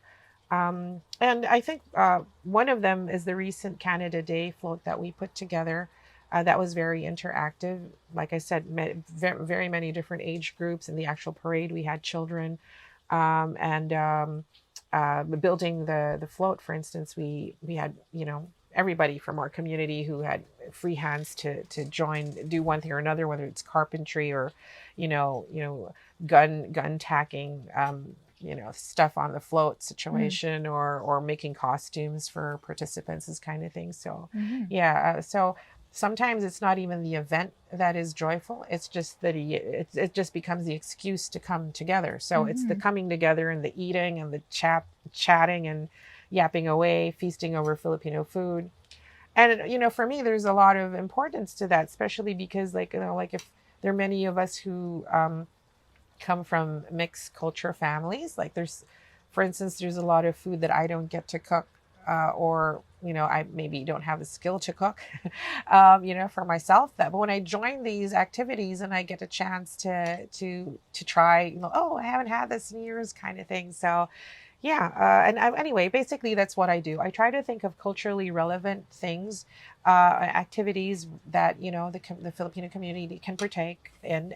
But not only us, though. I mean, I'm also conscious of because the goal, I think, in sharing the culture is we're celebrating our culture, but we're inviting the community to join us. I think that's the piece that sometimes is missed, because there was one comment before about, the Filipino community is very celebrated, and it was not a very positive comment, and this was from I think 2016 or 2017. But my point is rather, it wasn't like the city of Fort St. John was celebrating the Filipinos or our culture more than anybody else. It was the Filipino community celebrating ourselves, and we happened to be inviting the rest of Fort St. John to join us. So in other words, the impetus or the planning and all that came from the Filipino community. It's just that I guess it's cultural. We just like to celebrate. So why not? There's lots to celebrate. Yeah, there always is. Yeah. What does it mean to you to be able to put these events together? The thing is, it seems to me like, well, it means a lot. I mean, it's a lot of work, but it also means a lot for me to see happy faces and people who appreciate. I mean, because that's the thing, though. Sometimes I'll put something up, and I'll have friends come over and just give me a card and flowers and just thank me for the things that I've done. And it's like completely unexpected, and certainly don't do it for that, right? But I do find joy in being able to mount these events and have people come and enjoy and partake. And like I said, the ultimate goal is to be able to celebrate us, invite the community to celebrate us, get to know us. Because at the end of the day, I think it's when you are exposed to each other that you break down whatever gaps, barriers there may be. Oftentimes it's just a matter of understanding. Oftentimes it's just a matter of getting acquainted to certain aspects of culture. The goal really is for me anyways, for a Filipino Canadian to walk up and down BC, walk up and down Fort St. John and not feel foreign, and for the locals to not think of us as foreign, because we're not. Because I'd like for us to be part of the team, like Fort St. John. We live here. This is our community. We're part of the team that is building Fort St. John, and I'd like to see us to be regarded as that, as being part of the team, and I'd like for us to feel like we are team members, and I'd like for the city and the rest of the community to regard us as being part of a whole. So I guess that is the goal, you know. So there's two aspects to it. For us to feel that we belong, and that we can freely do and live as we belong, and likewise for our now new home to accept us for being who we are and making us feel that we belong and appreciating that we do, just as we appreciate how we have been welcomed here in Fort St. John. So a lot of PhilCan is really bringing the community together. PhilCan is more than anything a community cultural group. Yeah. So there, you know, it's not like a strict membership organization. People don't have to sign up or pay any fees. So basically it's what we do have is, although it used to be that way, it's no longer that way. What we have is basically like a Facebook page, and we just broadcast our activities. You don't have to be a member of anything. And if you show up, you show up, you know, and enjoy, you partake. And yeah, so that's basically what it is today. And we're keeping at it. We're still here. We've been here for 16 years, and I don't think we're going anywhere. And how long have you yourself lived in Fort St. John? I first came to Fort St. John as a tourist in 2009, but I landed as an immigrant in 2011, straight to Fort St. John. I never lived anywhere else. So my Canadian life is 100% as a citizen and member of the community of Fort St. John. It's a long time. And this is maybe a more touchy question, but how do you feel that goal is going, of bringing the different communities together in the area and making it easy for anyone who's immigrated here? I think it's improving, actually, to be honest. I mean, like, strictly speaking, with the Filipino community, with our numbers growing so much, I think as of late census, there's probably about 1,200 plus. That's, I think, in 2000, was it 2016 or 2020 census? That's the latest one anyway. I think 2020 was about 1,200. And when I first came, it was like maybe a few, like 200 Filipinos. So yeah, it's grown leaps and bounds. So what I'm getting at is I wouldn't be surprised if not everyone will be part of what PhilCan is doing, but that's perfectly okay. I mean, because what we're doing is for everyone. Like what we're doing will, I think, positively affect everyone. As far as other members of the community, though, I mean, like not Fort St. John, but other, say, ethnic groups or other marginalized, say, groups, I think there's becoming more of an openness in Fort St. John, also because of exposure and also because of their own assertion, I suppose. Like PhilCan, like I said, whatever it is that we're doing, nobody prodded us to do it. We're doing it out of our own. If we're often seen and heard, it's because we put stuff out there to be seen and heard. And I think with the other interest groups, they're doing the same. So, you know, I hope other groups will likewise do the same and find their own voices and put up their own activities, you know, that everybody else can partake in. And I think if that happens, we'll have an even more vibrant community than we have today. I agree. The more stories and cultures and mixes, the better. I love learning new things and new cultures. Moving back to your sculpting, and your art making in general, you've made a lot of art in the Philippines and in Canada. Can you tell me a little bit more about what art forms you've been using more lately? I see. Okay. Sorry. No, you're good. No, in the Philippines, I use mostly brass. That I've also worked with brass in combination with other materials such as plexiglass, acrylic, copper, stainless steel, and wood. In Fort St. John, I don't have the luxury of the studio that I do have in the Philippines, which is a family studio. So there is a bit of limit to what I can do here. However, of late, like in the recent Exitu show, I am exploring now the use of plexiglass sheets with copper and acrylic paint, and I make layers of them and frame them that way, and I'm quite happy with the outcome. So I'd like to explore the use of those media in the future. I still also paint here. I mean, I paint in acrylic mostly. Most of the work that I've done here in Fort St. John in my basement studio have been two-dimensional, and my three-dimensional work has been quite limited. But yeah, I like to fuse things together. Like I have some work that like from our travels, like when we were in Tofino last summer, and I got some driftwood. I don't even know if I'm allowed to do that, but We won't tell anyone. but anyway, yeah, they were just laying on the road. So yeah, I took some, and I'm hoping to make sculptures out of those. They're still work in progress. I haven't figured out what to do. I mean, I have an idea, but I haven't actually done it yet. And most of my sculptures in this case, because I'm not drawing them out, it's like in the moment. So when I put them together, then and I just rely on my own senses and my own sense of aesthetic and what my messaging is, or at that moment, what the inspiration is. So coming soon. That's exciting. So there's all these different mediums that you love to try. Like, what do you love about trying so many different things? Well, I mean, my background is in design. So, design is a little bit different than art in the sense that you're usually satisfying a need as opposed to expressing yourself.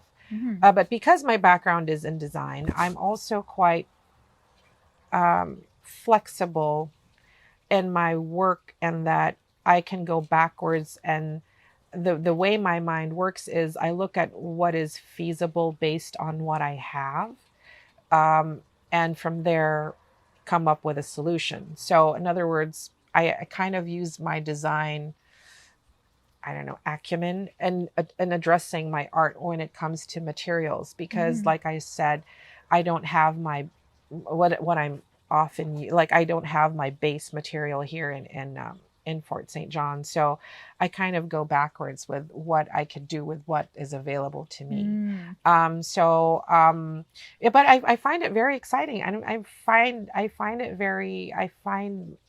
because like coming to Canada, like with most professionals coming from other countries, oftentimes you're not able to practice that immediately when you come to it, when you go to a different country. Like in my case, same with me, that was the case. So even as an artist, I kind of have to find my new language, so to speak, and find my new palette, and I think I'm getting there, with the kind of materials that I'm using now. And I feel happy and excited about what we have. And I do try to use what's available locally. Like I said, I try to use Canadian wood and what I'm doing. I have a piece, actually last March, I went home to the Philippines with my son, and I had a show there. I opened a show, and one of my pieces that I have there is called Diaspora, and I incorporated the brass elements with the Tofino wood, and that is the story basically of the migration, of the movement, and because it was it's like a relief, a sculpture relief, so it's off the wall. I can send you a picture later on for reference, but but basically I like the idea of representation. So so to answer your question, I choose my materials based on what's available, but right now, my present state, I'm quite excited with what I have around me, so I'm happy about that. That's good to hear. And it's interesting too, we were just talking with Flo at the Peace Art Gallery North. Yeah. The name took me a moment. And she's talking a lot about how Fort St. John artists are very much reflected by the land around them. Yes. Or really very much reflect the land around them. And it's interesting to hear that echoing again in your work. You're very much, it sounds like you're very much inspired by the area around you, by what materials are there. Do you find that is the case? Yes. Well, also because, I'm looking at this area and the kind of forest and the kind of landscape that we have. This is new to me, right? So I look at it now with a sense of home, with a sense of something as simple actually as the sunlight that you get here is very different from Asia. Mm-hmm. So even like if you're painting, even the colors of your palette might change just because you happen to be here, kind of situation. Mm-hmm. For sculpture, though, it has more to do with the sourcing of wood. So yes, you know, like the kind of wood that I'm aiming to use, and I have used the ones that I've sourced locally, obviously are indigenous or, you know, from this area, and that alone is already testament to I mean, will already bear the origin of Fort St. John, but. Yeah, I think that is true with the art that is coming out from here. There is Fort St. John or North Peace River, North BC kind of stamp on it. Mm-hmm. I have one painting that I submitted to the Peace Laird Regional Arts Council. I can't remember if it was a competition. I believe it was, but that one, it's called Different Colors, Same Shoes. But basically, it's a picture of boots, work boots, but one is a bit lighter, the other one is a bit darker. And so that one is, for me, a representation of how I am depicting where I live, because that is basically the concept behind that painting was that you need to be working together to get anywhere, you know, forward. Mm-hmm. To get anywhere, and like it's more of like in a work situation that, you know, regardless of where you come from, the kind of blood, sweat, and tears that you put in is essentially the same. You know, so but that one is reflective more of like the workforce in this area, because they were actually working boots, so, you know, very kind of manual, you know, like with the oil and gas and the forestry industries. So yeah, so in some ways, I may not have depicted the landscape of Fort St. John, but I was depicting more of the industries and daily life of where I now live. So yeah, so in other words, it can be that way. It can be depicted in a sense of through the nature of living up north. But from my point of view, some of the art that I have made was depicting more, how people live here in Fort St. John. More in the workforce setting. Very cool. An understatement, I know, but do you find there's certain themes that you come back to regularly with your artwork? I hear a few of them, but I'd love to hear from you. You know, I think the most recurring theme for me is journey.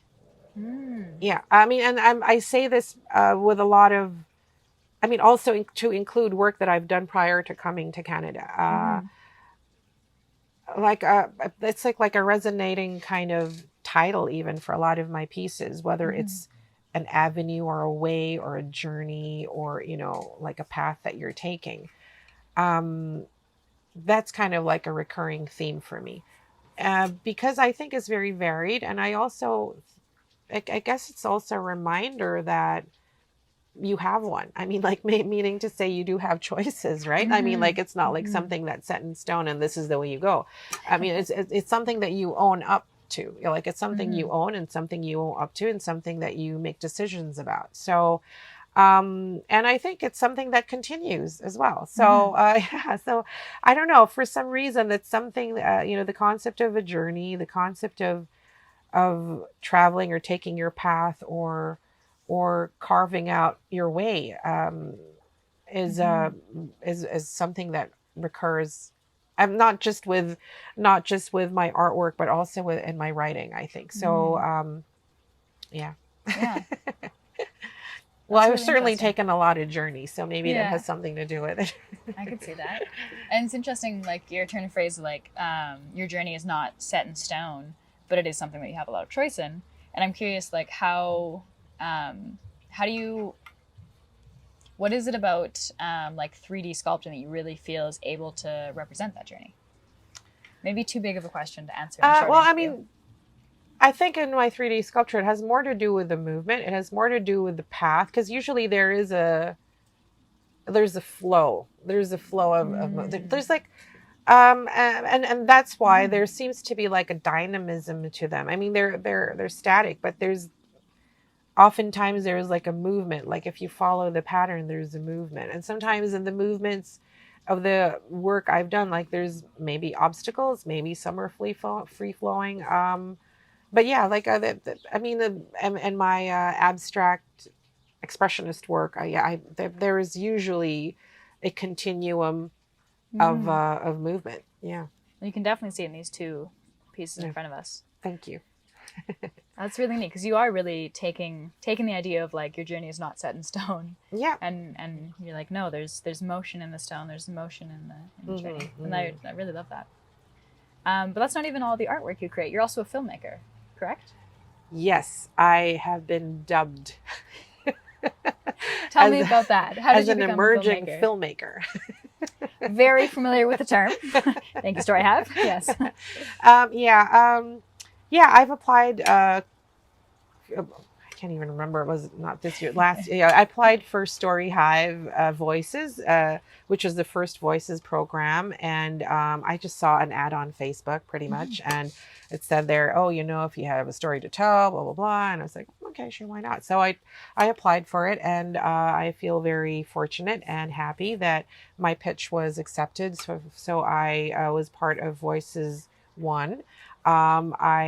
Voices, it's basically an episodal series that you commit to doing, but there is a variety of kinds of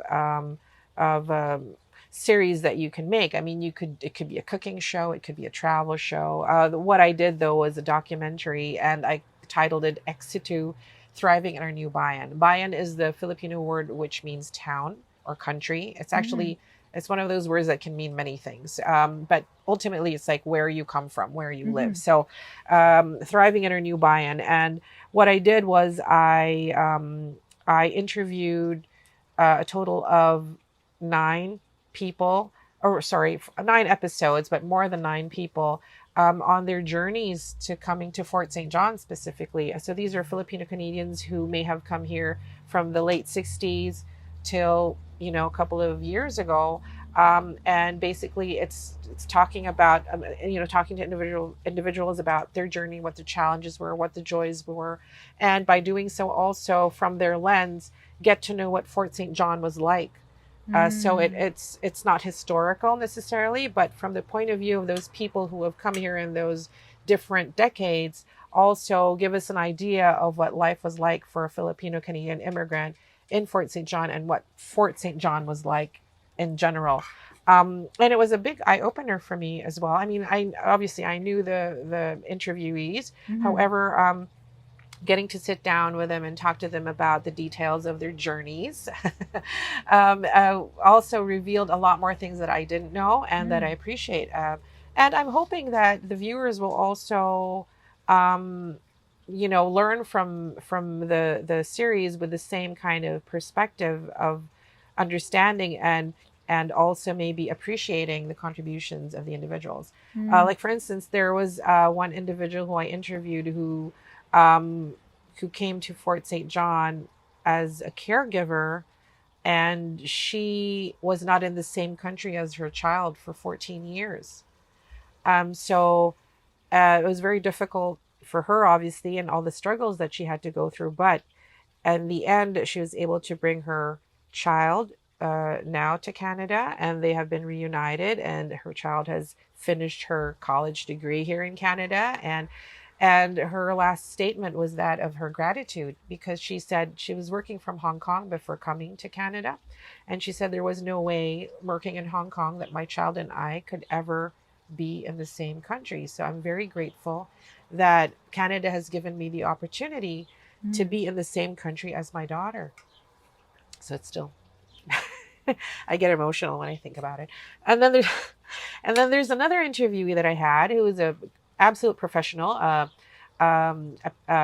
physical therapist who is a physical therapist internationally, his credentials recognized in Saudi Arabia, who came to Fort St. John also as a caregiver in, I think, 2005.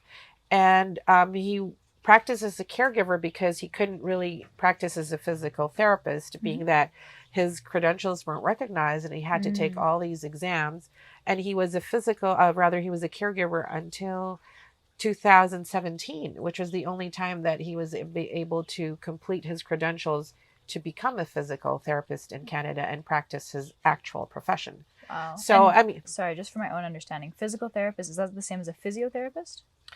I believe so, yes. So it's kind of like, I think it's not a doctor, but it's a medical degree as well, right? Okay. So I Thank you. believe so. Yeah, I might have to look that up, but yeah, I believe so. But anyway, so now he has all his tickets. I guess I don't know if it's considered a ticket, but license and whatever regulation papers he needs. So he's now practicing as a physical therapist at the hospital.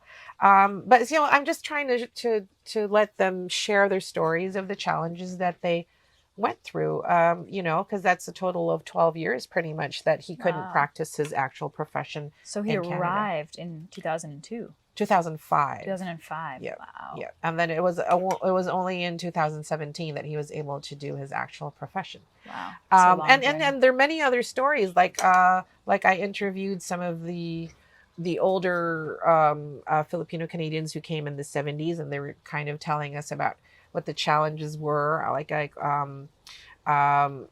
One of them was saying that when he came, I think in the early 70s, Kuya Rod, he was saying how it was just really literally their family, like 5 of them who were Filipinos. Wow. Like the first ones here. And I said, so, how was it, did you have to speaking in English, this kind of thing? Yeah. And how was it to assimilate? And then he said, at the time we didn't have a choice.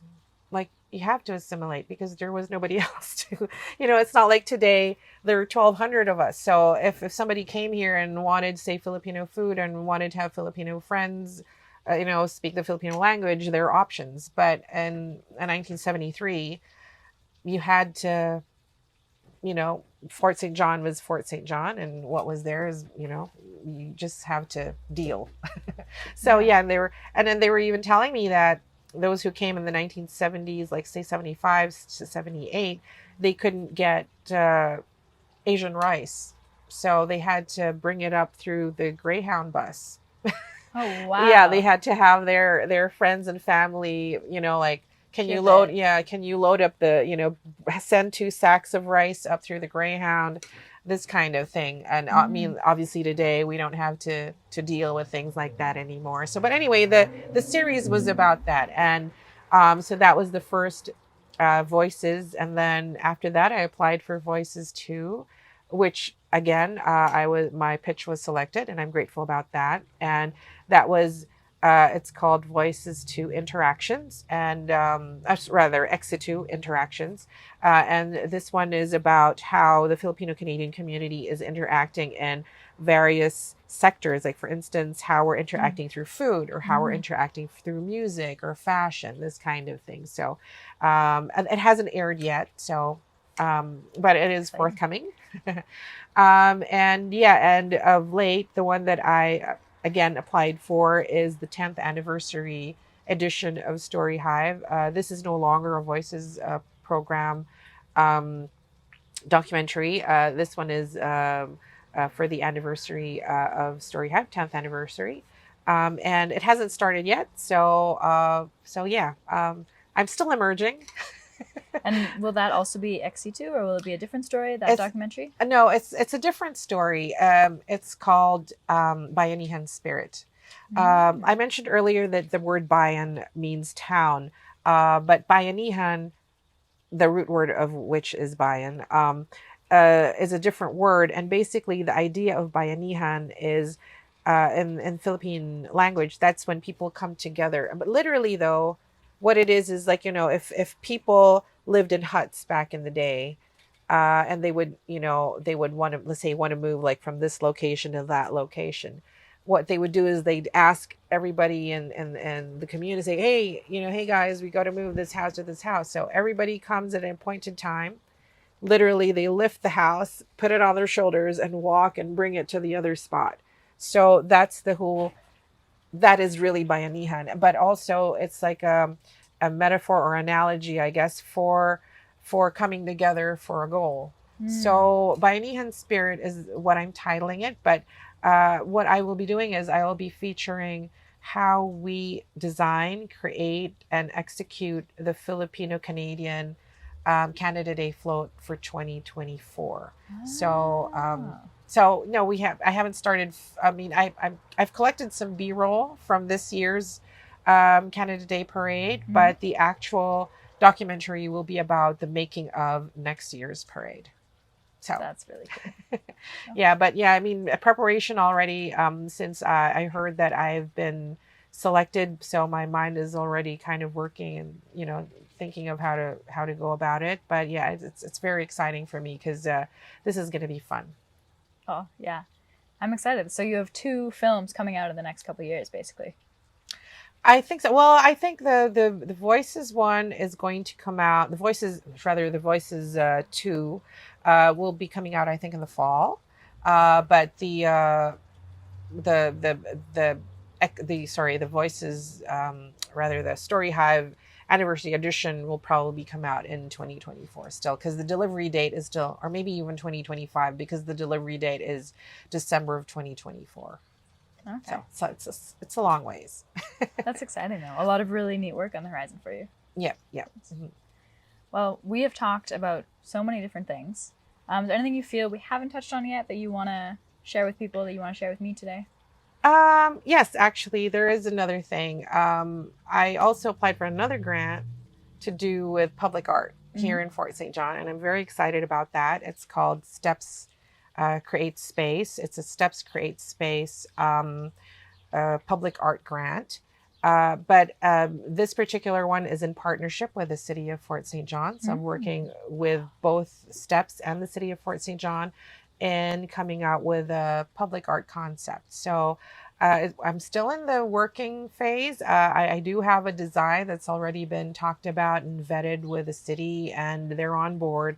But there are some things that I still need to iron out about the details of it, mostly because of what's available and what's not available, like we were talking about earlier here in Fort St. John, because we are kind of far from the big cities. So some of the elements that I might need, I'm finding out will take a little bit long. So I'm still trying to see if I can have them fabricated or if there are people in town who can do it. But yeah, so that's the other thing I'm busy with. Other than my documentaries, I do have a public art grant that I'm currently working on, and hopefully I can have it up here in Fort St. John towards the end of the goal is towards the end of the summer. We'll see if it can happen. If not, a little bit further, maybe in the fall.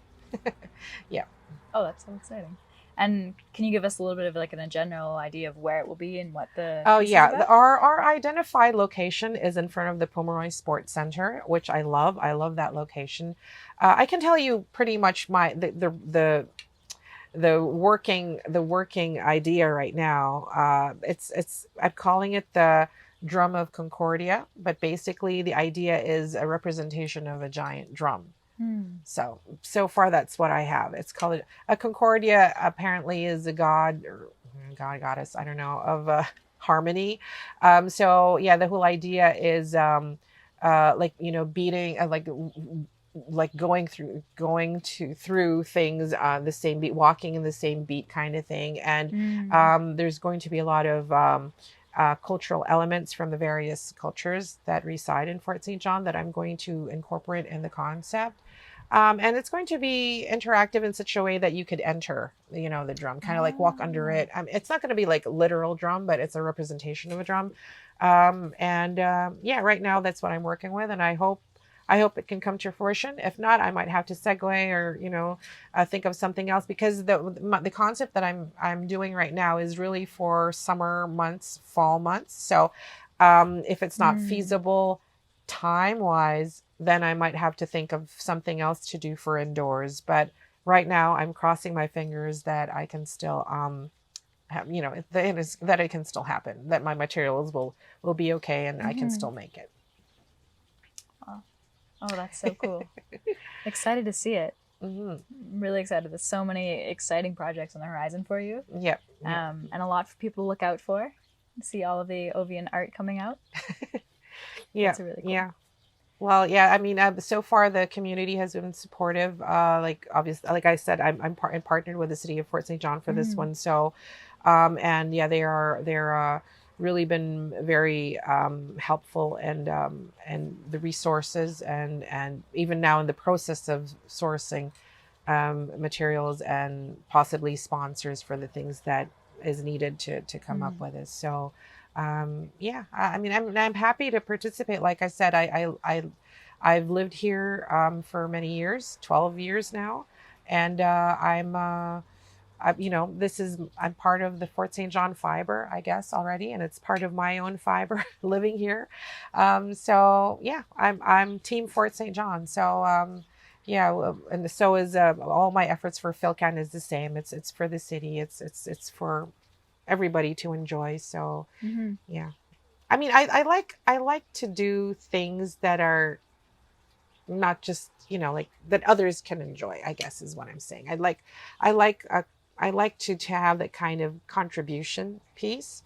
And I also am a firm believer of, like, if you have any kind of gift or talent, it would be like a disservice to the creator for you to not use it, while you can. So like I said earlier, I'm part of your show here that I'm 50 something now. So, I want to maximize my time on the planet by doing as much as I can with what I've been given. So, and I'd like to share that with everybody else. I love that. Well, we're very lucky you're here sharing your story with us today, or I guess lucky you've allowed us to be here today. Thank you. It's really neat that you come back to everyone who can make art should make art, and community, because that's really things we keep coming back to this week. We've been lucky to talk to lots of artists, and everyone just keeps echoing Fort St. John is an amazing community and everybody should make art. Well, the thing is, I think if you are an artist, because art basically is just a language, it's just a different language. But so if you have any kind of art and you're an artist, you have to utilize that language. So and because it's something that is meant to be viewed by others, inevitably you are sharing. So whether it's something that you've written, something that you've sung, something that you're dancing, if you have an audience, then that's already part of your own generosity. So, I mean, I do things for myself. If somebody sees it, and well and good, they appreciate it, but in other words, inevitably, if you're an artist, there is an element to that profession or name or discipline that will ultimately be shared, whether it's in your lifetime or past your lifetime. That's what it's meant to be. So yeah, if you're an artist, something's going to be shared, even if it's eventually. Well said. I agree completely. All right. Well, if there's, I know we could talk for a long time about art. Yeah, art is a lot. It's everything. Yeah, it's a lot. But I think that's all we have time for today. Okay. Thank you all for watching. Thanks, Emma. Thanks, Mike. And I'm on behalf of, I don't know if I can say this, of MP PhilCan, on behalf of Fort St. John, I'm glad that you've come to our city to have your show. Thank you. We're honestly so happy to be here. It's been such a remarkable trip, and we still get another week here, so great. That's exciting. Enjoy. All right. Thanks, everybody. Bye.